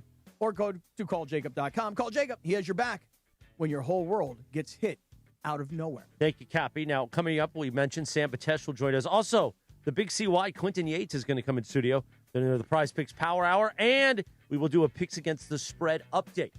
Now, the rumor is that Sedano really had 0 points. Is that true? Goose egg. Really? Goose egg. We'll hear what he has to say about that and so much more. It's your Tuesday, a live imaging Tuesday, presented by Geese and Wines. Wake up, mongrels. Well, you're probably already at work. So join us on YouTube and on the app next for the Prize Picks Power Hour right here on ESPN LA.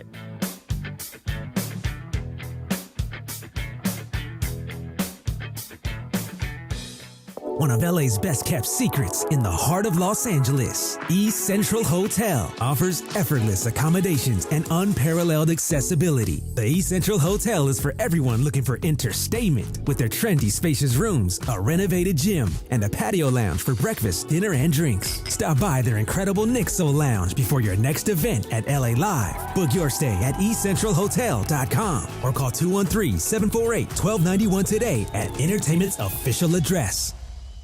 ESPN LA family, I'm personal injury attorney Joseph S. Normand. 2026 marks 15 years that you've trusted me to represent you. When you're hurt and down, I'm honored to fight for you in personal injury cases when it matters most. Numbers don't lie. I'm the real deal. The voice you hear is the voice you get. If you've been injured in an accident, call 213-747-1234, 213-747-1234, or visit normandlegal.com. Normand Legal, built on trust, proven by results. What a year for LA sports. The Dodgers' epic Game 7 World Series victory. Shohei's unbelievable 3-homer, 10-strikeout playoff masterpiece. Luka Doncic joining the Lakers. Were one of those your top sports moment of the year? Or was it Kershaw's emotional final game at Chavez Ravine? LAFC landing Sung Hung Min or something else? Cast your vote at lasports.org/vote. Winners will be announced at the Los Angeles Sports Council's 20th Annual LA Sports Awards on January 28th. Vote today at lasports.org/vote. We've all heard mortgage rates have finally moved down. So if you've gotten a mortgage in the last 2 years, contact the Loan Exchange to check on lowering your mortgage payment. Today, the Loan Exchange is offering a 30-year fixed free closer loan at 5.5% rate and APR.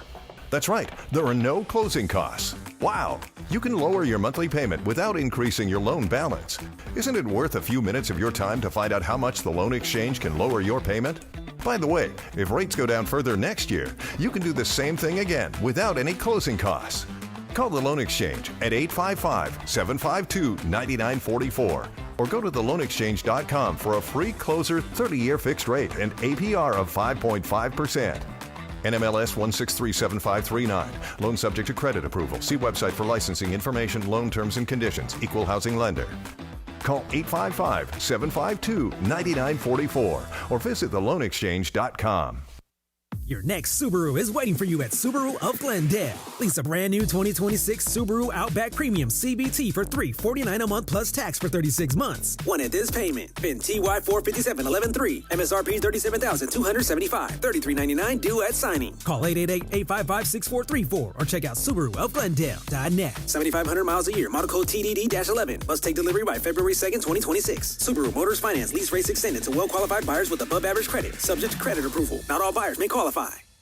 We all hear the radio ads about the IRS. They tell you to be afraid, to be scared, and they try to frighten you into calling. I'm not here to do that. Tax Relief Advocates is different. TRA is here to tell you that if you owe money to the IRS, whether it's $5,000, $50,000, or $500,000, we have a solution. It doesn't matter if you're sitting in your car, at work, or with your kids. No matter where you are, call now. 800-575-6759. Don't lose hope. TRA can eliminate or reduce what you owe to the IRS. Generous programs are now available that can give you a fresh start. Our passion is taxes and helping individuals fix their IRS problems. We have over 1,000 5-star reviews on Google and an A+ with the Better Business Bureau. You don't need to be afraid of the IRS any longer. End your tax nightmare today by visiting us online at TRA.com or call 800-575-6759. That's 800-575-6759. Tax Relief Advocates. Real solutions for real people. Hi, this is Sean McVay of your LA Rams. The Rams play here. KSPN, Los Angeles. 710 ESPN. A good karma brands radio station. Previously on the Sedano and Kap Morning Show. Pittsburgh's not gone to the Super Bowl. So at the 34-yard line, Rodgers in the gun, 4th and 5. He'll get the snap. It's a 4-man rush. He sits in the pocket. There's a line drive down the middle, intercepted at the 50 and picked off on the play by Bullock. He's down the far side, 30, far side, 20, down the far sideline, 10, 5, touchdown. Rodgers has thrown a pick six. Rodgers has thrown a pick six in what might be the final pass of his career. The Sedano and Kap Morning Show is on the air. The Mike Tomlins of the world, Matt LaFleur's of the world. Those are just two that kind of I played for. And when I first got in the league, there wouldn't be a conversation about whether those guys were on the hot seat.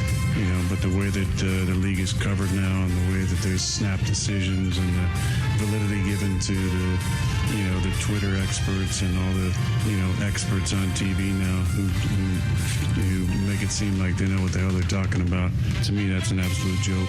And for either of those two guys to be on the hot seat is really apropos of where we're at as a society and a league. The biggest show in ESPN LA history. I've talked extensively about how I feel about Mike, and I just did not answer. So. A little sabor? Yeah, I don't think people like being called hacks. You're the güero on the radio. No. Giant Mexican, horn section. Did you have me on your show to berate me? Is that what you're doing now? Give me a freaking break. And I just did not answer. Midnight in the desert. I'm Martel. Scott Kaplan, eat a fat one, bro. The Sedano and Kap Morning Show on 710 ESPN. The all-new ESPN LA app and on YouTube at ESPN Los Angeles. We're bigger than U.S. Steel. Wow, that's crazy. Well, you want to Bit boy. right now. Monstrous. Beto, I don't want to eat that. We did it, Dad. We did it. You were riding high on the stinger last time. Oh, big time. So, Right, that's right. Of course we were. So, Mongrels, stay tuned. No, it's literally we can't make a shot. First of all, they're right there with us as being one of the worst shooting teams in the league. Just gotta keep shooting, I guess. Yeah, I guess. Just keep shooting, Cappy. Here it goes. You ready?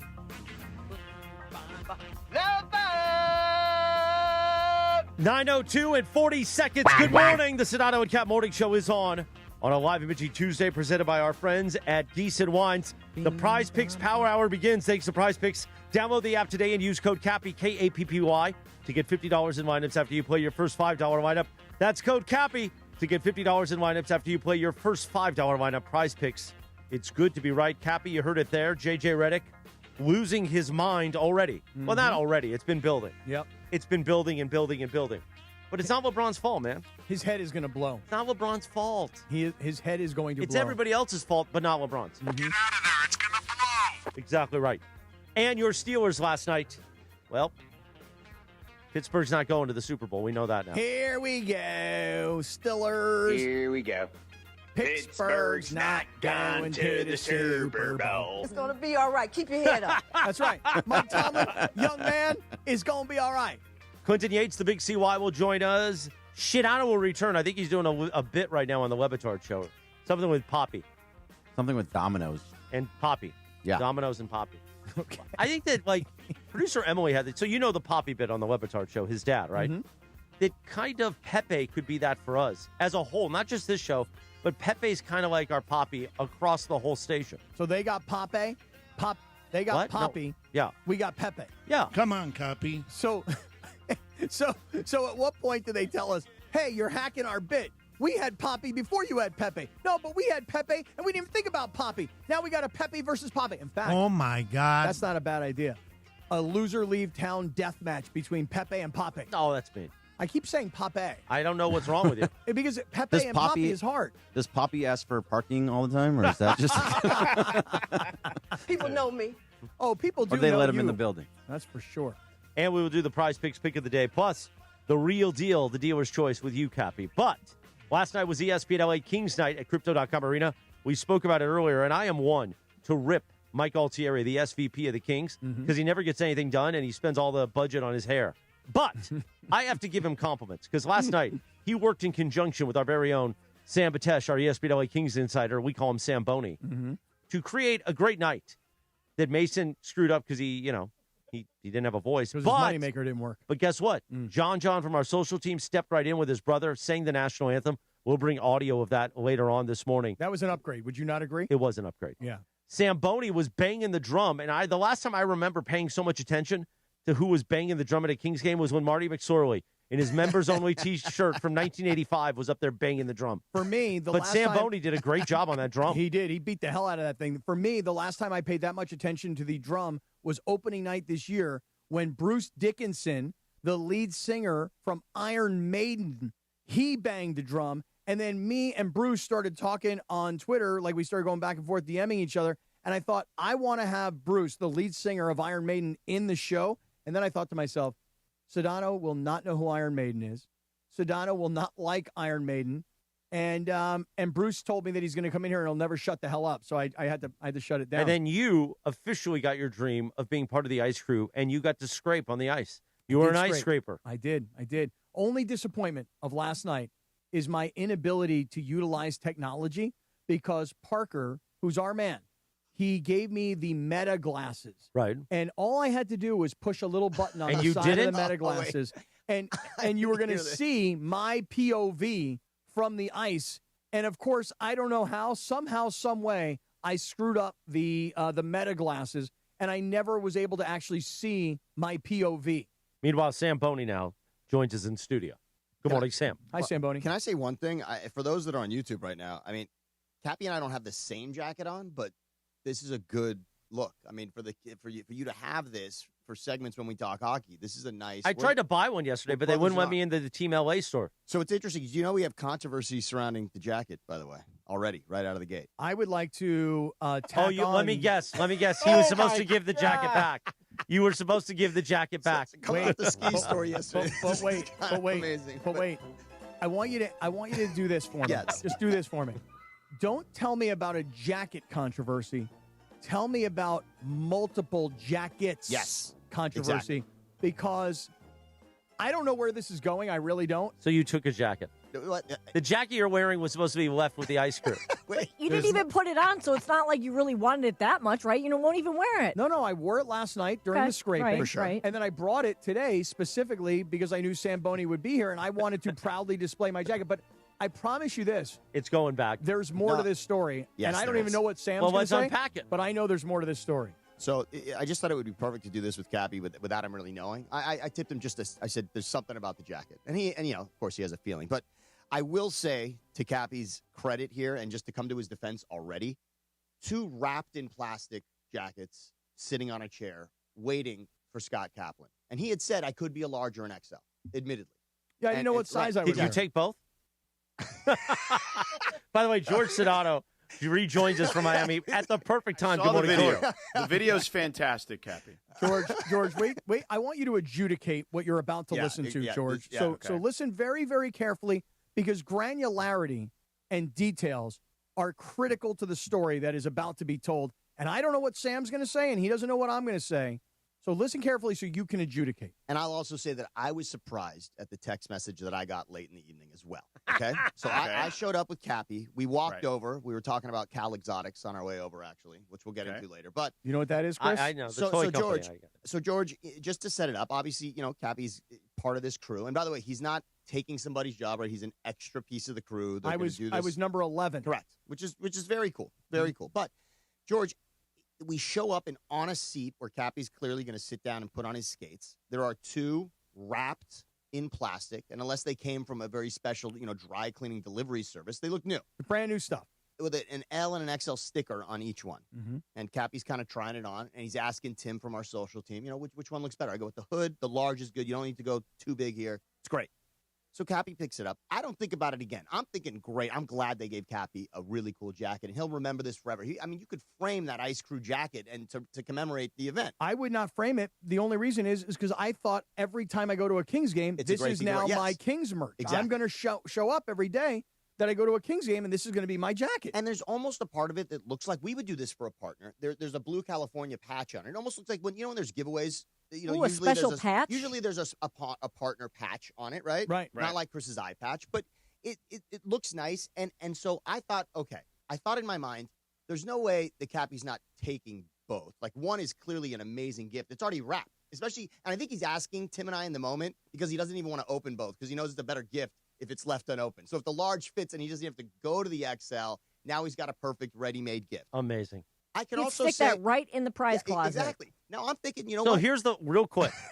When he walks back up to the suite after he scrapes, he's holding something. Okay. Both Bergman and I say to him, hey, what's in the wrapped bag? Because we're thinking, like, did they give you a gift or whatever? He's like, oh, no, this is something for Batesh. He literally said that to us, right? Wow. I did. I said this. 100% this is something for Batesh. I said this is for Batesh. Now let's the story progress because I will then have to come back to why did I say this is for Batesh? Okay. So I go up to the press box. At some point, I had to watch the game. I was having so much fun with everybody there. At some point, I had to lock into the game to get ready for King's Talk for the postgame show. And I get a text from a woman who took amazing care of us. I mean, there was Kristen, Stephanie, Mike Altieri. Everyone took such good care of us yesterday. Sierra on the ice, Brendan. And all of a sudden, I get a text kind of from the group that was taking care of everything. And it's about the jacket. I'm almost wondering if they're asking how it fit. That's really what I thought. Because I saw jacket within the preview. Can we get the jacket back from Cappy. Now, I don't answer, okay? It's 5 minutes to go in the game. I'm like, all right, I'll deal with this tomorrow. I get a call, and I realize it's the same person on the text, and I'm thinking, okay, even I want to say something, though, at this point. So I get on, and I say, by the way, I'm dealing with the whole Zamboni thing right now. Right. Because I'm kind of now getting ahead of, like, because DeMarco wasn't allowed on the Zamboni. DeMarco did not get on the Zamboni, despite a lot. And He said he was a big boy. Yes. That wasn't exactly true, Chris, but we'll get into that. But I'm thinking at this point. You lied to me. I bet, yeah, definitely. I bet the Kings even feel bad enough that they would be willing to give us all jackets at this point. They love how the night went, but I know there's a part of them that feel a little bad about DeMarco not getting on the Zamboni. So I kind of preface that. And then she says, I just want to tell you, Sam, thank you. Everything went really well. But those are brand new jackets for the ice crew. And we got just a certain amount for everybody. They actually, their stuff gets tattered. As Cappy now knows the amount of work they do in these things, right? So it got a little tattered. And so now we have brand new ones. And that's why we gave them to Cappy, the new ones, so he could see. But that's why we had extras. But now we need them for the crew. I said, let me get back to you. Because there's part of me that is conflicted. And George, I'm fascinated with your opinion on this. I'm even conflicted. I'm a representative. I want to get it back for them if they desperately need it. But there's also part of me that wants to say, he went out there. He did an amazing job. The amount that we did on social media about it, right? It's in such good faith, all of it. Shouldn't we have something for Cappy to commemorate the moment other than the footage and everything else? Now, you could split a hair and say maybe the XL that got unopened is worth bringing back. Listen, I'm just going to adjudicate right now. Why can't they just buy one more jacket for their crew? Now, again, is it my place to ask that question? Well, I would just say that sounds small of the organization. Now, this is not Luke Robitaille calling me for the jacket, right? This is not AEG. This is not Anschutz calling me for the jacket, right? These are people that helped us coordinate the event. It just feels like a multi-billion-dollar industry. A team that makes millions of dollars every year can afford to buy one more jacket. But Sam, in the defense of the Kings, yes, I would only say that there are like 40 different people that are part of this ice scraping team. Absolutely. You know what, Cappy? Give them their jacket back. I'll buy you a new one. Wow. Sedano. I don't want to make it seem small time. Stop. Hold on. Yeah. Excuse me. Can I pick out my own jacket, George, in the team store that you're going to buy for me? Whatever that one is you're wearing, I'll get it for you. It's a good one. It's a good one, George. It's a nice jacket. But if they want their jacket back so bad, I'll just pay for it. Wait, did they know you have two of them? By the way, Lindsay, I tried to clarify a little on the phone to see if they knew. Right, I didn't want to tip it off. I wanted to see maybe. Right. So I'm not sure. And so just give the one back. Exactly. That's what I was thinking was the wrapped XL goes back, and maybe that's the nice thing to do. But doesn't it not make sense? Yeah, because why is it wrapped? Right, since exactly. he wore it. So You're right. You can't give back the wrapped one. Do we keep the XL, take this one back, and then it's like, all right, see you later. Guess what? I think today we asked, is Luka Robitaille joining us today? We might ask Luka Robitaille today. And can I say one thing? Wait, one thing. This is important information. Okay. Before I got off the phone, she said, it was confirmed he left with both jackets. They had me on security. They've got security video of me. Surveillance video. Asking because it was confirmed he left with both Cappy, jackets. I want you to come back today because it's Mason and Andy and me for Lit. You come back at 1:15, and I want you to do this with Luke Robitaille. You got to ask Luke if you can ask because Luke could give the sign. Give them their jackets back. I will buy you one. Yeah.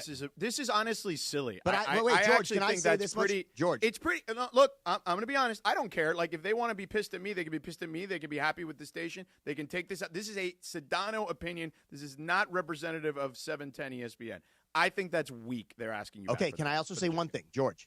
I promise you this much: that jacket cannot be bought. Oh, there's no doubt. Here's the thing. Here's the thing. There are 40 people that do these jobs. So they rotate. Well, it these says 40 ice people. crew on the back. Exactly. Of course, it can't be bought. And if I had to take a guess, the reason they probably wanted the jacket back is they probably ordered 2 dozen. Right. Yep. So there are not enough like extra. They didn't order like 10 dozen of them. They've got them for years to come. They probably ordered this very specific number. And they're like, hey, we need those jackets. Now, let me just tell you guys. I like Sedano starting a war with the Kings. I think this is good. Interesting. No, it's very good, I also have a potential trade on the table for this whole thing, and I'm going to ask Cappy. Wait, did they not want him to have it?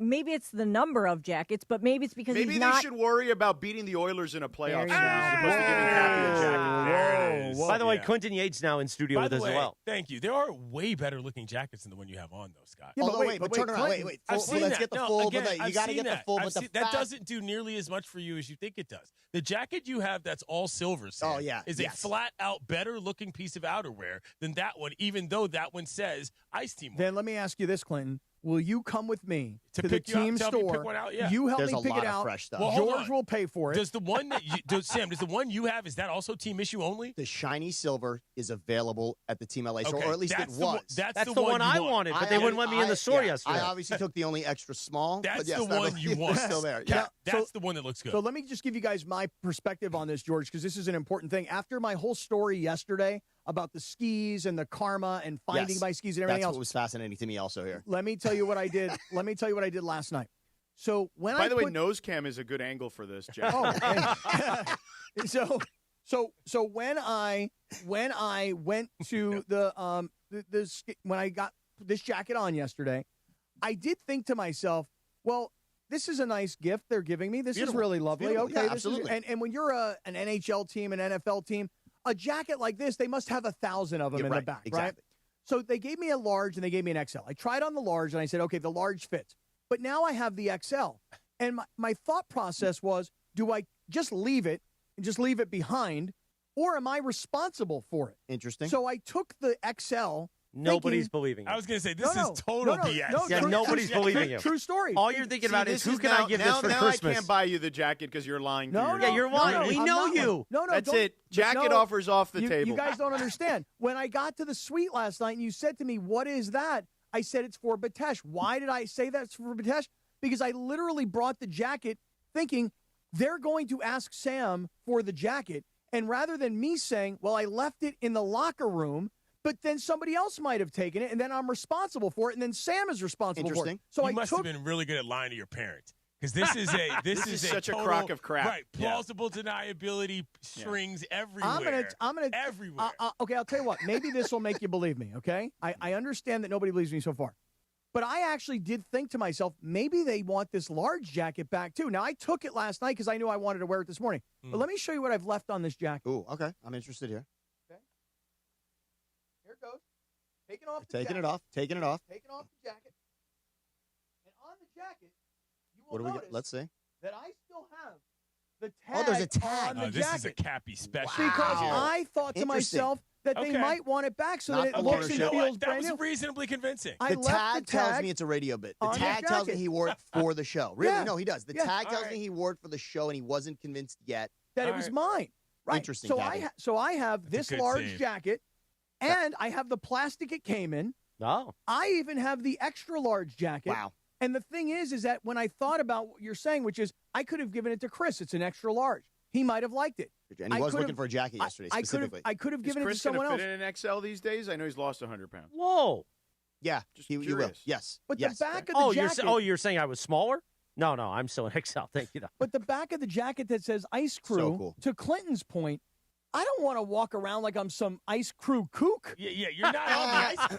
You did it once. Right, that's like, it. You know. You should start your own fan club, the Ice Crew Kook. Yeah, I mean, if it said Ice Cream on the back of it, I'd be like, that's Right, me. or if it said Kaplan, Yeah, that's a right. different story. Right, but I thought to myself, man, maybe they want this thing back. You kind of blew up my Luke Robitaille bit for today. Now. Although, no, you but didn't. I'm No, you gonna didn't. I'm I gonna have a play wrinkle to this. three-dimensional chess here. I think you left the tag on because you knew there was a possibility they'd want it back, but you really didn't want them to take it back. Or the large. So if or- Sam would have come in here this morning and said no, you could keep it, you would have ripped that tag off in 2 seconds. There's one other 100%. piece, George. There's one other 100%. piece. The large and the XL with the tag in both is two good gifts. That's another thing. That's what I was thinking. That's true.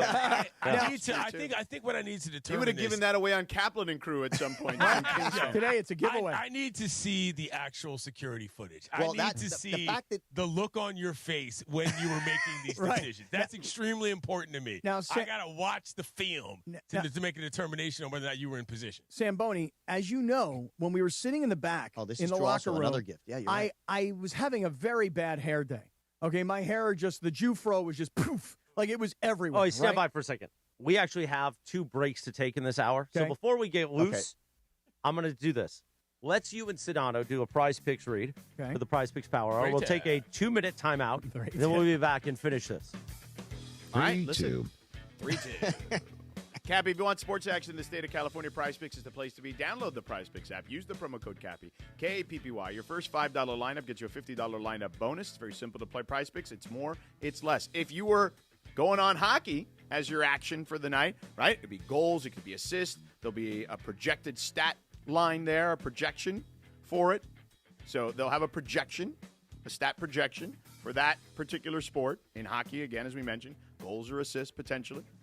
You go more, you go less. You bundle a couple of players together, and it doesn't have to be the same sport. It can be multiple sports. You can win cold, hard cash. Yeah, I'm looking at tonight, the Lakers and the Hawks, and I'm thinking to myself, it's the second night of a back-to-back. Is LeBron going to play? Oh, I forgot. He's 41, so he doesn't play on back-to-backs. And then Luka last night after the game was like, yeah, my groin is giving me trouble. So I don't know if Luka's playing. So I'm trying to figure out what I'm doing. But here's what I can tell you. 2 new features I want you to think about. One, when you download the PrizePicks app and you make your first $5 lineup, of course, you use the code Cappy, you're going to get $50 immediately. The second part of that is the early payout. I'm telling you right now, when they give you an opportunity for the early payout, just think about it. Can I take the profit off the table now, or do I continue to risk what's behind door number 3? The other thing I want to point out to you is when you download the PrizePicks app and use that code Cappy, down at the bottom right corner it says profile. When you're there, click on the word followers. Now I can accept from Cheaton and RB Laugh and the Cowfather and Henry0490. I have just accepted all of your requests to follow my picks. So now there's a whole social component. There's so much more that you can do on PrizePicks. Download that app, use that code Cappy, K-A-P-P-Y, and make your first $5 lineup to get $50. PrizePicks, it's good to be right. 90 seconds, and we're back on the PrizePicks Power Hour. Jack. Cap Morning Show. One briefcase, one moment could change everything. Yamava Resort and Casino at San Manuel is giving you a chance to own your destiny in 2026. Play throughout the month of January, and on January 28th, one Club Serrano member will win the case, and with it, a finale spot in any 2026 promotion, plus $400,000. Which destiny will you choose? It's all happening at Yamava Resort and Casino, celebrating its 40th anniversary. You in? Details at yamava.com. Must be 21 to enter. Please gamble responsibly. Hey guys, it's Cap. Here's the scenario. Your home is flooded and the damage is severe. Now it feels like your insurance company is turning on you. They won't approve a replacement living arrangement, and the adjuster leaves you in the lurch. Take a breath and call Avner Gatt, one of Southern California's largest public adjuster firms. Avner Gatt knows how to fight back when your insurance company makes you feel like a criminal, leaving you with no hope of getting into your home and getting it all back together. With decades of experience and a passion for helping people, Avner and his family take the call themselves. So whether you have a toilet overflow, a broken water line, a burst supply line, a broken fire sprinkler, whatever the water damage is, you call Avner Gatt today at 818-917-5256, or you go to avnergatt.com. It's 818-917-5256 or avnergatt.com. You call, Avner answers, he says hello. Your claim is our game. avnergatt.com. Mornings on ESPN LA will never be the same. Don't get dismissive with me. I'm asking you a question. Okay. Wow, don't get dismissive with my boy Sedano today, Bergman. Sedano and Cap have taken over Morning Drive. I'm going to get upset. Back to the guys. Why are we playing a little Morris Day in the time? Because why not? That jungle love, Cappy. The PrizePicks Power Hour. What?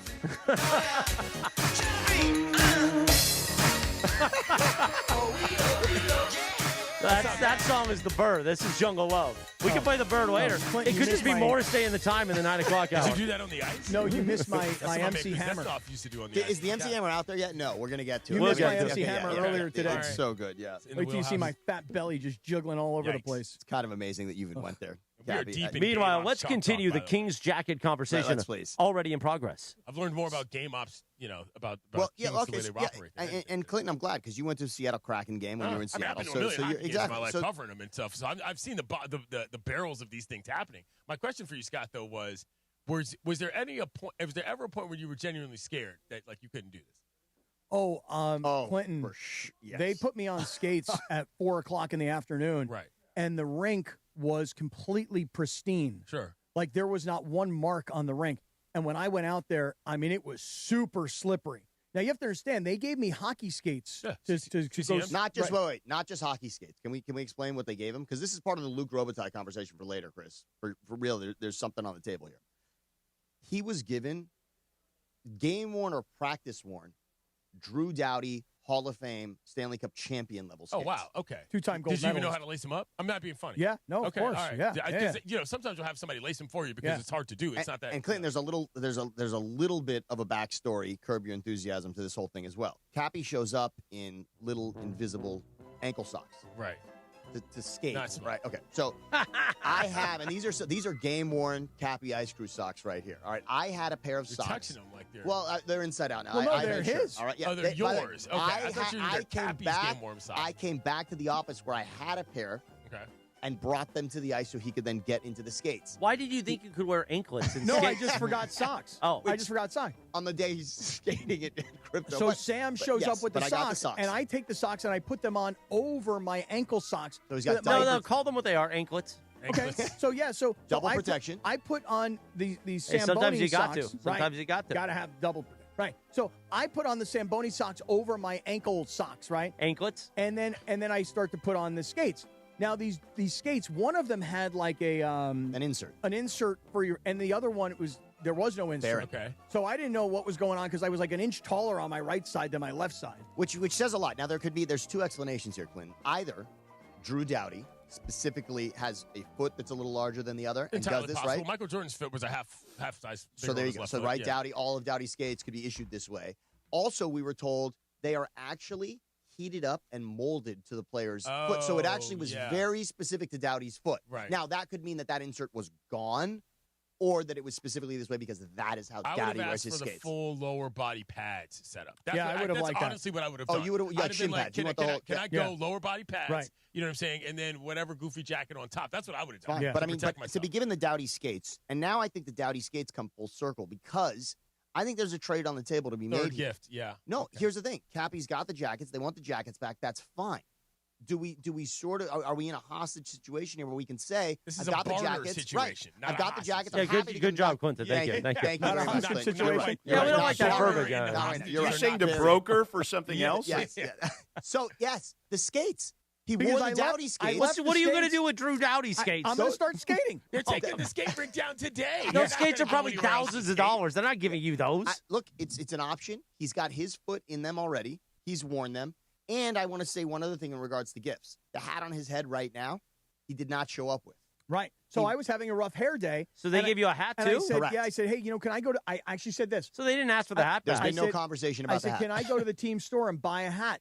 And the young man, Brendan, said, stay here. I'll go get you a hat. He shows up with his hat. Boom. Now, I did take the tag off the hat, but I did leave the sticker on the inside of the hat. Nobody wants a hat back. Well, you never know. You never know. Because it's been on your hair. Yeah, that's disgusting. Well, I mean, why don't you say you'll so give? They don't want the hat. They can't sell that. I can only say this much. I have not been told.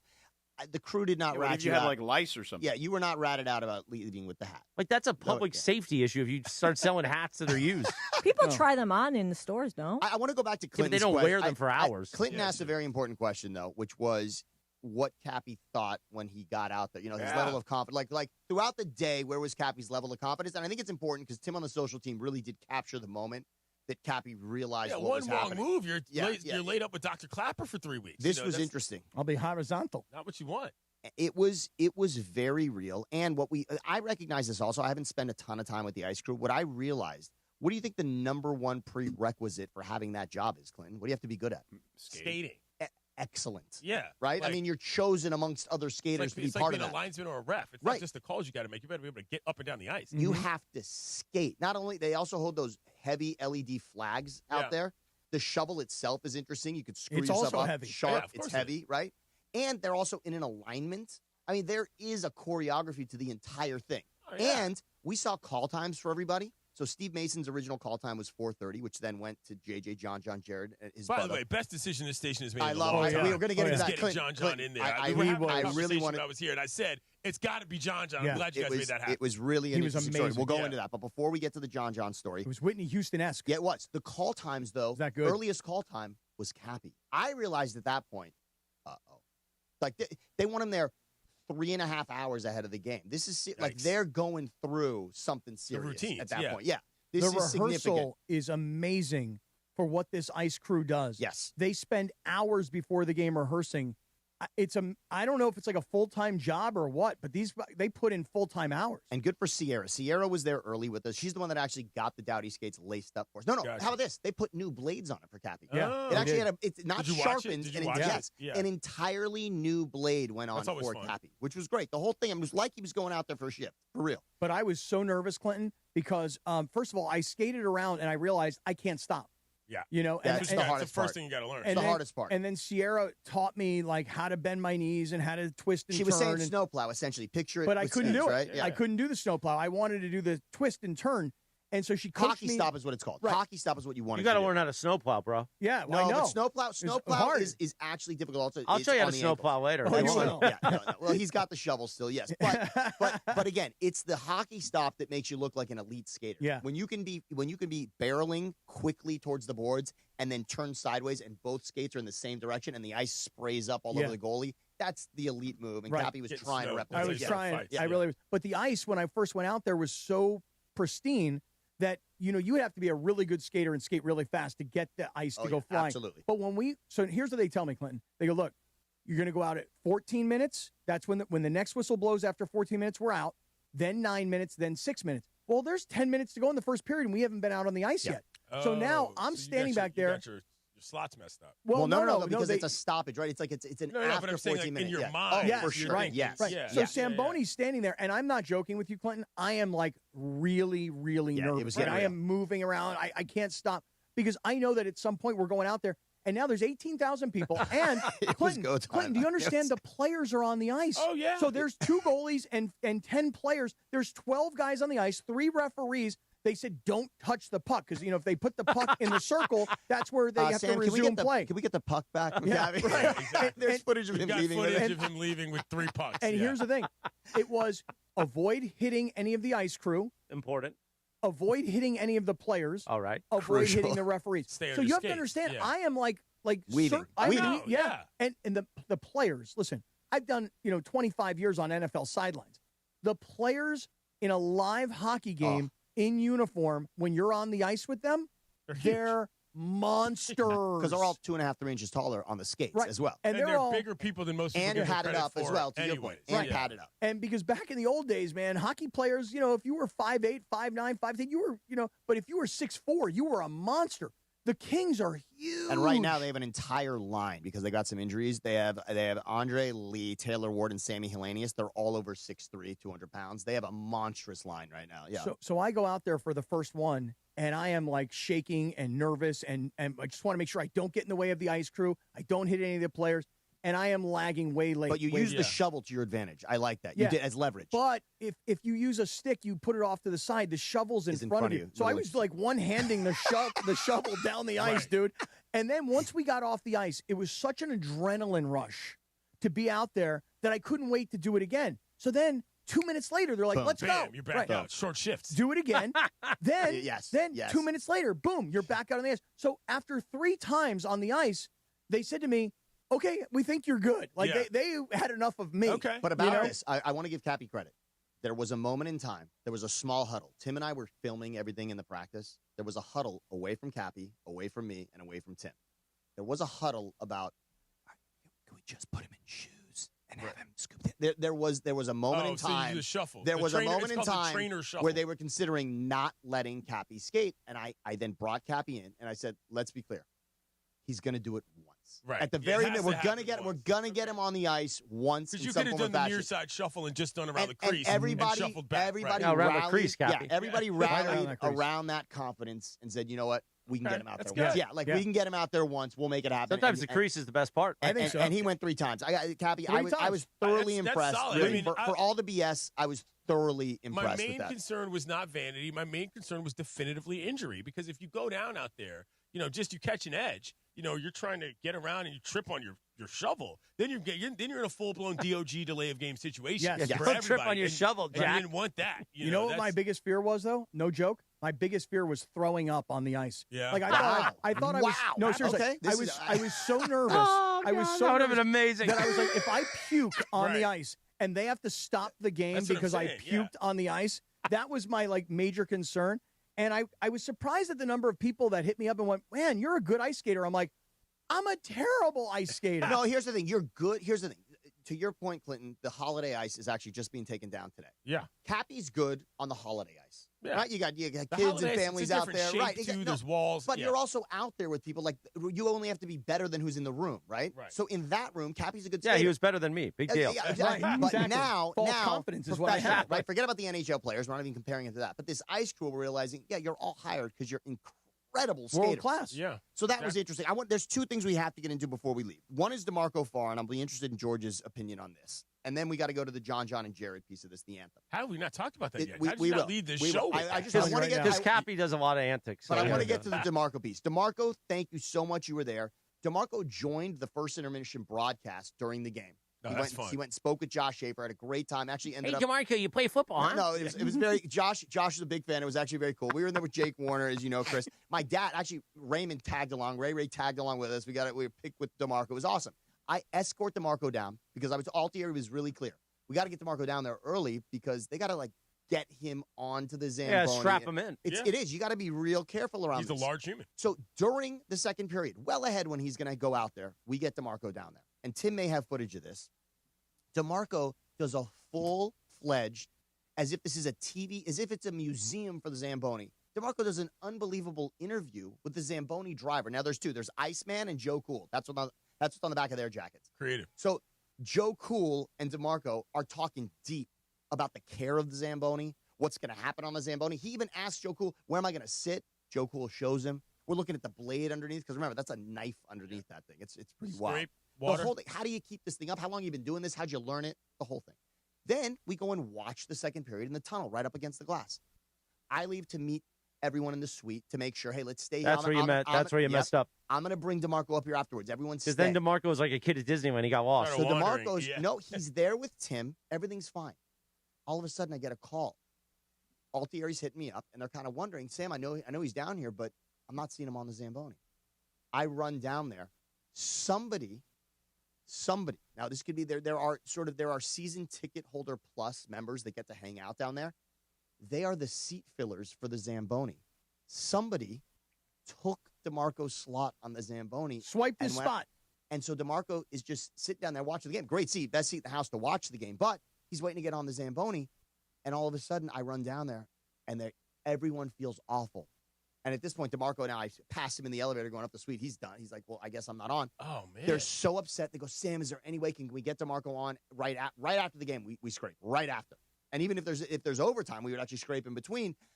I said, I'm sure he's got to get home at some point. I'm not sure. They felt afternoon show. His wife doesn't have dinner waiting for him at 9 o'clock at night. I'll tell you that. They felt awful, but you can see Tim's got this incredible footage. Right. DeMarco, nobody has learned more about a Zamboni than DeMarco did last night in that second period. Okay. He was on there. He was able to touch the steering wheel. Everything was happening, other than the fact that he didn't get on the Zamboni riding on the ice. So he never rode it. He did not. And I feel awful. There's shared responsibility amongst it, but I do feel awful. DeMarco. That is awful. Yeah, I do. That can't happen. So let's just review. You beat the drum perfectly. Thank you. Okay? John and his brother did the national anthem. We'll hear it. It was incredible. I got to scrape the ice, and DeMarco did not show up on the Zamboni. Why did you leave? And Steve Mason punted on the national. Right. So we were 3 for 4. Yes. Why did you leave? Okay. So because the assignment, I thought, Clinton. Now look, everything in life, I like to say. You never seen Get Him to the Greek? You've also never spent a lot of time with DeMarco. He's like a kid. You got to hold on to him. Look, and I did. Here's what, Clinton, what I wanted more than anything to get DeMarco there in the second period. I wanted there to be no question about where he was. Okay. I got him there. We spoke for 10 minutes with the Zamboni driver. That was, in my estimation, getting him. I mean, he was touching the Zamboni. KYP, know your personnel. Okay, you're right. And Clinton, let's be honest. Guess what it's called where he's watching the game? The Zamboni Tunnel. Right. Oh, it's specifically called that, right?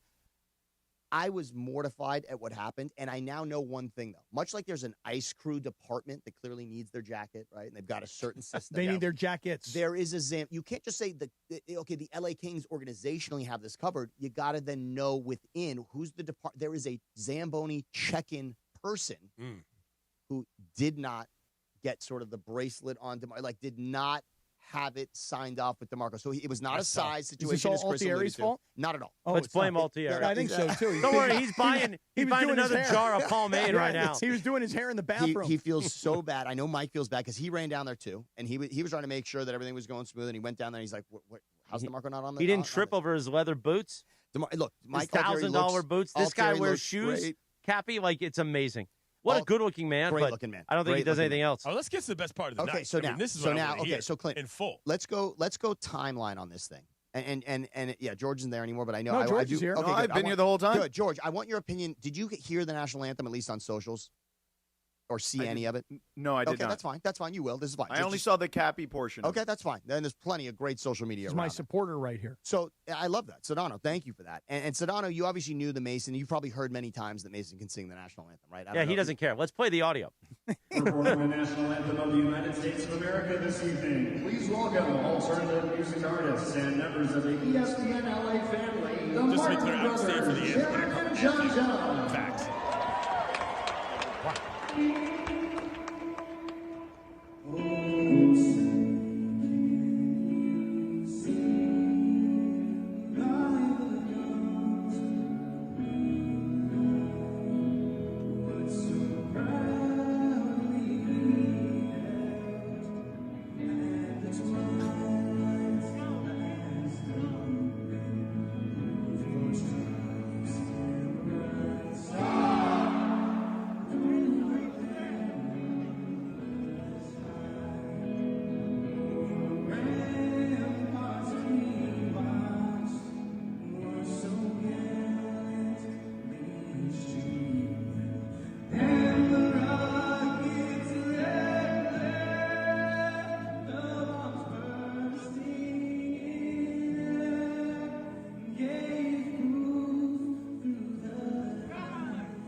I was nearly in tears. Yes. I was nearly in tears. I'm not 100% joking. been crying. I'm not Yes, joking. that was because unbelievable. I swear to you, he was so great. And I watched them rehearse, and I thought in rehearsal, I was like, I'm not sure these guys actually have this down yet. Oh. And they just knocked it out of the park. Now, here's one point of information that I think is important. Yes.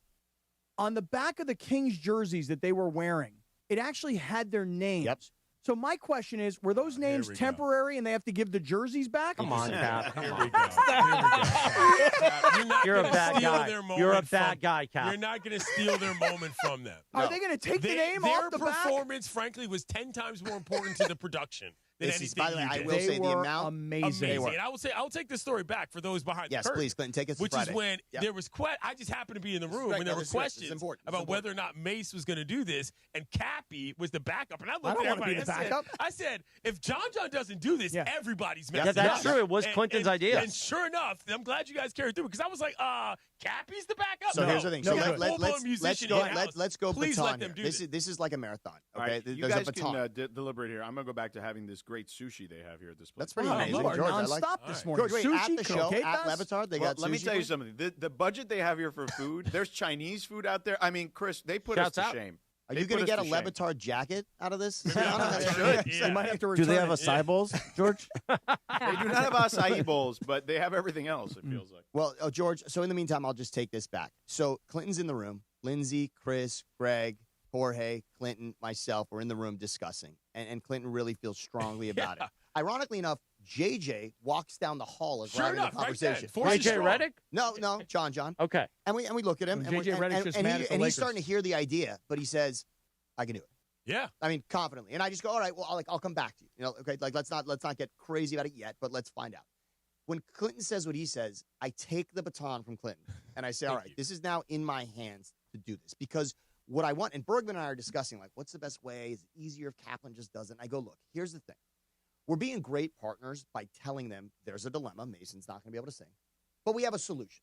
Like, we're not going to screw you and say, now you got no anthem, or you got to get the backup, or someone's going to feel like they're the second or third choice, right?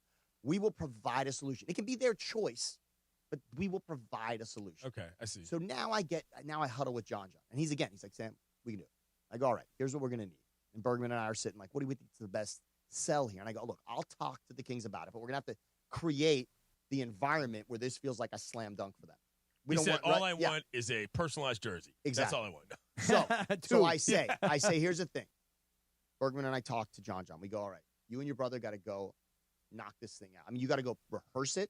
We need your best rehearsal. And send me whatever you got. You guys probably have a YouTube page. You got a lot. I know you're performed live. Yeah, but you have any, I'm like, you have some good produced stuff. I go through the YouTube page. I hit Morales and Bergman. I go, I think this is the best one that represents them on the YouTube, but we're going to need that rehearsal. Sunday morning, I get the rehearsal. Greg and I take a listen. I go, you know what? I think I got enough. Solid. I think I got enough. I'm going to call the Kings. I call them. I go, good news, bad news. Mason's voice is shot. Not going to happen. Now and I can tell immediately that they're thinking, well, is like the whole thing up? I go, I got something I want to give you guys. I want you to take a look. We have performers. These guys are alternative music performers. Actual musicians. They are siblings, which is pretty cool. It's guitar and vocals. I'll send you a clip of what they've done on YouTube, a produced video. And Mike goes, I really just need, but like, have they done that? I go, I've got them doing the anthem also. He goes, great. That'll be enough for me to at least share with the team. I go, look, no promises on mine. He goes, look, no promises on mine. This is actually a different department, as we now know, that handles the anthem. Are the Zamboni people the anthem people? No, let's be clear. We now know Ice Crew, Zamboni, Anthem, 3 different departments, all right? So and drum. The drum beating also another. Guys, okay, right. yes. He's in a union. Exactly. Right. So this goes to, and I get confirmation about 5 hours later, it's in, and I call John. And then it comes down to, well, what do we need? And my brother needs an amp, and we got to get the in-ear head, the monitors, right? And then we get the in-ear headphones. There's a lot that they haven't exactly done in this space for this kind of a live performance. But their confidence, I'm feeling their confidence carried over from Clinton on Friday. Well, good. And the bottom line is, I knew at rehearsal, Cappy, it was a home run. Did you know, or did you tell them that when the word "star" is uttered in the song, that the crowd would be into it? Because it could have scared John. Every team has different ones. Correct. For that. Well, in DC, they scream red. And the Kraken, they yell, what was it? There's the C party. The C part correct, they yes, scream yes. at. Every team, and here's the thing. If they have a word, they're screaming. But this is it. It was because only of the opponent. That was because it was the That's Dallas Dallas. Stars. Yeah, no, it was specific to that. They're calling out I the didn't want Stars. to interrupt the thing. I said, must have been a lot of Stars fans there. Exactly. So that's what it was. But John, his brother Jared, and to your point, now if we're gonna come back with this, Chris, if we got to get somewhere, we can play the music. I got one other piece about. I need to get so somewhere. do your thing. I got a jersey. I got an update on the jerseys. Yeah, thanks. Big night. They're taking the jerseys back, aren't they? No. Sedano and Kap. I want a Prize jersey. Picks Power Hour. They're hanging them outside the stage. Let's talk about our friend Jacob and Ronnie, Cappy. So, look, you guys know what goes on. Like, my girlfriend actually said to me yesterday, she goes, how was your first day back at work yesterday? I go, first day? I go, this is week 2 of coming back to work. And that's just it. Like, people, like, they come back to work after the holidays, and, you know, your kids are back in school, the traffic is nuts again, and that's when mistakes happen. That's when crashes happen. So let me tell you about those first few minutes after an accident. In fact, we've heard from Jacob, one of the lawyers in his office did not know how to respond because he was all shaken up. If you're shaken up and your heart is racing and you're just trying to be nice and you're worried about being, I don't want to be the difficult one, that's when people say the wrong stuff. Things like, I'm fine, or I'm sorry, it was my fault, or don't worry, we'll just let the insurance handle it.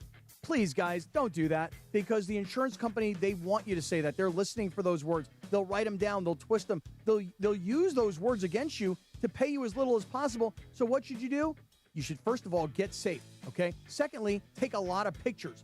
Third, get everybody's information and then get checked out by a doctor. And let's have you call Jacob and Ronnie. The law offices of Jacob and Ronnie, 800-345-6789. That number is so easy. It's 800-345-6789. So it's like in order, right? Like everybody can remember that. Or maybe even better yet, you just put it in your phone under Call Jacob. But look, the law offices of Jacob and Ronnie, they are the chosen legal partner of the LA Rams. The Rams trust Jacob to be in their corner, so you should too. And when Jacob takes your case, you do not pay him unless he wins. No fee unless he wins. That is his promise. So before you say the wrong thing that could hurt your case, you call Jacob and Ronnie at 800-345-6789. 888-667-6789. Or you visit his website, calljacob.com. Call Jacob. He has your back when the whole world gets hit out of nowhere. Thank you, Cappy. We will take a 1-minute timeout. Then we got to wrap this thing up.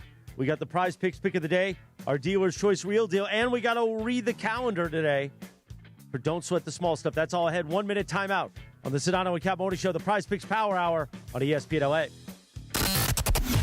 This is the Sedano and Kap Morning Show. Your Lakers, your season, your home. Tonight in downtown LA, it's Lakers basketball at Crypto.com Arena. The purple and gold are back home, hosting the high-flying Atlanta Hawks in a cross-conference clash. No good rebound. LeBron laying up and in. He's doing it all. LA Lakers, Atlanta Hawks from LA Live. Coverage begins tonight at 6 p.m. The Lake Show lives here. 710 ESPN and the ESPN LA app. One briefcase, one moment could change everything. Yamava Resort and Casino at San Manuel is giving you a chance to own your destiny in 2026. Play throughout the month of January, and on January 28th, one Club Serrano member will win the case, and with it, a finale spot in any 2026 promotion, plus $400,000. Which destiny will you choose? It's all happening at Yamava Resort and Casino, celebrating its 40th anniversary. You in? Details at yamava.com. Must be 21 to enter. Please gamble responsibly. You're hanging out with the Sedano and Kap Morning Show. I just wanted to inject all that passion and energy. Yeah. George Sedano. Are you ready to say this thing is a complete disaster? Scott Kaplan. Yeah. More Sedano and Kap right now. There you go, Cappy. Here's the bird. Morris Day in the time, 9:53 in the morning. On a live imaging Tuesday, presented by our friends at Geese and Wines. Can you imagine? ESPN LA fans, elevate your game night with Geese and 0% wines from New Zealand. Sauvignon Blanc, Rosé, Pinot Grigio, and even Sparkling Brut. Zero alcohol, all the flavor. Whenever you're pouring, you're never out of the moment. Geese and 0% wines. All in, never out, Cappy. Oh, Clifton Yates, Big C, why? With the I stepped on you twice. I'm sorry. It's okay, my bad. Can you imagine Scotty with the plumage in Pittsburgh back in the 80s? Oh, yeah. Doing that dance. Sorry, that's what I'm trying to get out. I had that visual in my head. Oh, it's okay. It was Real quick, I want to ask you, today on Clinton and Friends, which you could hear 7 to 9 a.m. on the all-new ESPN LA app and across the ESPN LA radio network, did you lead with JJ melting down or the Steelers and Aaron Rodgers just really crapping the bed? We led with the Steelers, but I watched that Lakers game yesterday, and that was not good. I mean, they're giving up threes. They can't make a three. Like, the Kings are hot garbage. You know what I haven't heard this morning? What's that? Russell Westbrook cooked the Lakers. I know. All the things that weren't going to happen. In a who he played for Right, situation, yes. that turned up. Don't forget about Malik Monk also. Malik Monk, when he played for the Lakers, I really liked him. I thought he was an incredible athlete. Guy could play way above the rim, and he just walked out the door. And, Malik Monk, 26 points last night. Yeah, I mean, obviously a lot of teams get up for the Lakers, but considering the road trip they've got in this next stretch, to lose that game, that was disconcerting. So one thing about the jerseys, which, Cap, you brought up, and you wanted one, and Jared and John for doing the anthem, they got the jersey. And there was a question. So once they got the sign-off, I was immediately asked, all right, what would they like on their jerseys? So right there, that's a big ask. And I'm thinking, whoa, okay, I'll get back to you on that. I get John on the phone, and he says, well, we'll just put Mark on the back. And I'm like, no, let's think through this. I go, let's think through this. I go, first of all, you guys, you got a chance. We could be John, and Jared on the back. And from a number standpoint, you have a lucky number. If not, I have a suggestion. And I said, I think 0 is going to look cool for both of you. And Jared and John, your first names. I'm a big fan of first name on the back of a jersey Of a when custo? possible. Yeah. Yes. Big fan of that. Did you tell them to get the A sticker as well? So, that's good. That's nice. If you ever see a guy wearing a personalized alternate captain jersey, that's hilarious. That's hilarious. Yes. But, yes. just so you know. I was on the ice. You see that every so often, yeah. Those are clean jerseys. We got some good photos of them in those jerseys in the suite afterwards. But, yeah, they absolutely earned those jerseys. I don't think those are going back to anybody. That is they were clearly the most important part of the night. Right. Yes. But I just want to be clear. Respectfully. I just want to be clear, though, that they earned the jerseys with their beautiful anthem, correct? Yes, without question. And what I'm being told then, in terms of the actions anyway, interesting. is that I did not earn my ice team jacket. No, I don't think it's about the relative effort in terms of you versus them. It's about the importance of that particular act to the production versus what you did. Right, I didn't they have sang any. the anthem. Right, I That's did a not different sing. matter Right. than rolling a shovel out there for a couple of shits. And their anthem was spectacular. Right, yeah, the two-man anthem The with guitar, it just, I mean, it was very special. And All right, Cappy. Thank you, Zamboni, for all the Kings talk. We appreciate it. That was a lot. It's been a lot. Well, we got some stuff to get to. Keep it helping. Time for the Don't Sweat the Small Stuff calendar today. Tuesday, January 13th, 2026, Cappy. Learn to laugh at yourself. We do this a lot on this show. If you're unable to laugh at yourself, you're in for a long, bumpy ride, although sometimes we like that too. You will struggle in your relationships because as your partner teases you, notices your flaws, and occasionally points them out, you will feel and probably act a bit defensive. Your reactions to your partner's comments will create additional issues for the two of you to deal with, and your small stuff will start to seem like big stuff, Cappy. Hey. Love that. Good advice. Meanwhile, Jorge hit the Alf theme. It is time for the Prize Picks pick of the day. Thanks to Prize Picks.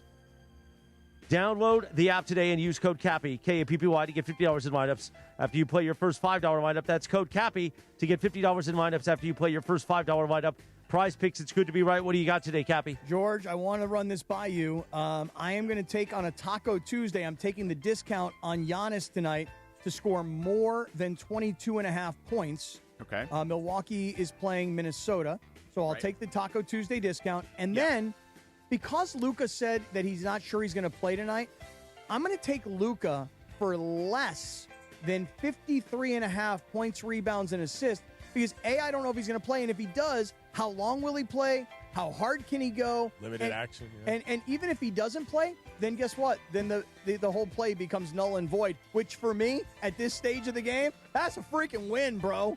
I like it, Cappy. It's a freaking win, bro. Win, bro. All right, time for the Dealer's Choice Real Deal. Brought to you by Seller's Advantage. Want to sell your house before you call an agent? Call Seller's Advantage. They'll buy it as is with a competitive cash offer. No repairs needed. They make selling easy. Call 888-390-AS-IS for a no-obligation offer, or visit sellersadvantage.com. DRE 01961658, Cappy.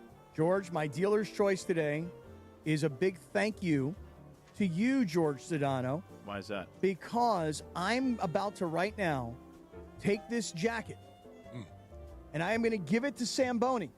Wow. And I'm going to say, Zamboni, I want you to give this jacket back to the Kings, not because I don't want it, because I do want it. You do. Okay? I want to have Kings merch to wear to Kings games. Yeah. But I was an honorary member of the Ice Crew. I am not a full-time member of the Ice Crew. I think the Ice Crew should have their jacket back. But the reason I'm so willing to part with this so quickly is because of your incredibly generous offer to send me and Clinton to the Kings team store so that you would buy me the jacket that I would want. So, George, thank you for that generosity. Yeah. Thank you for having my back. It does come with a condition that we can talk about tomorrow. Tease. Overnight tease. How's that for a horizontal tease? Not just that. That's going to be in the open tomorrow. But, George, should I then hold on to the jacket? No, you got to give the jacket up, but there is a condition. There's a condition of for your my generosity. Yeah. All right, Zamboni. This is great. This is to you. As the official witness, the notary for this handover. You're right. And we can go to the Team LA store. I know more. Yeah, and by the way, Zamboni, why don't you tell them to beat the Oilers next time they play? But guess what, George? By the way, they played the Oilers once this season. They did beat them Saturday night. So that's No, I mean in like when it matters. I know. Yeah. I just wanted to at least represent that. They did beat the Oilers Saturday night. Thank you to Zamboni, Sabatesh. Thank you to Evan Cohen today. Everybody have a great live imaging Tuesday. We will see you tomorrow at 7 a.m. The Sedano Kap Morning Show on ESPN LA.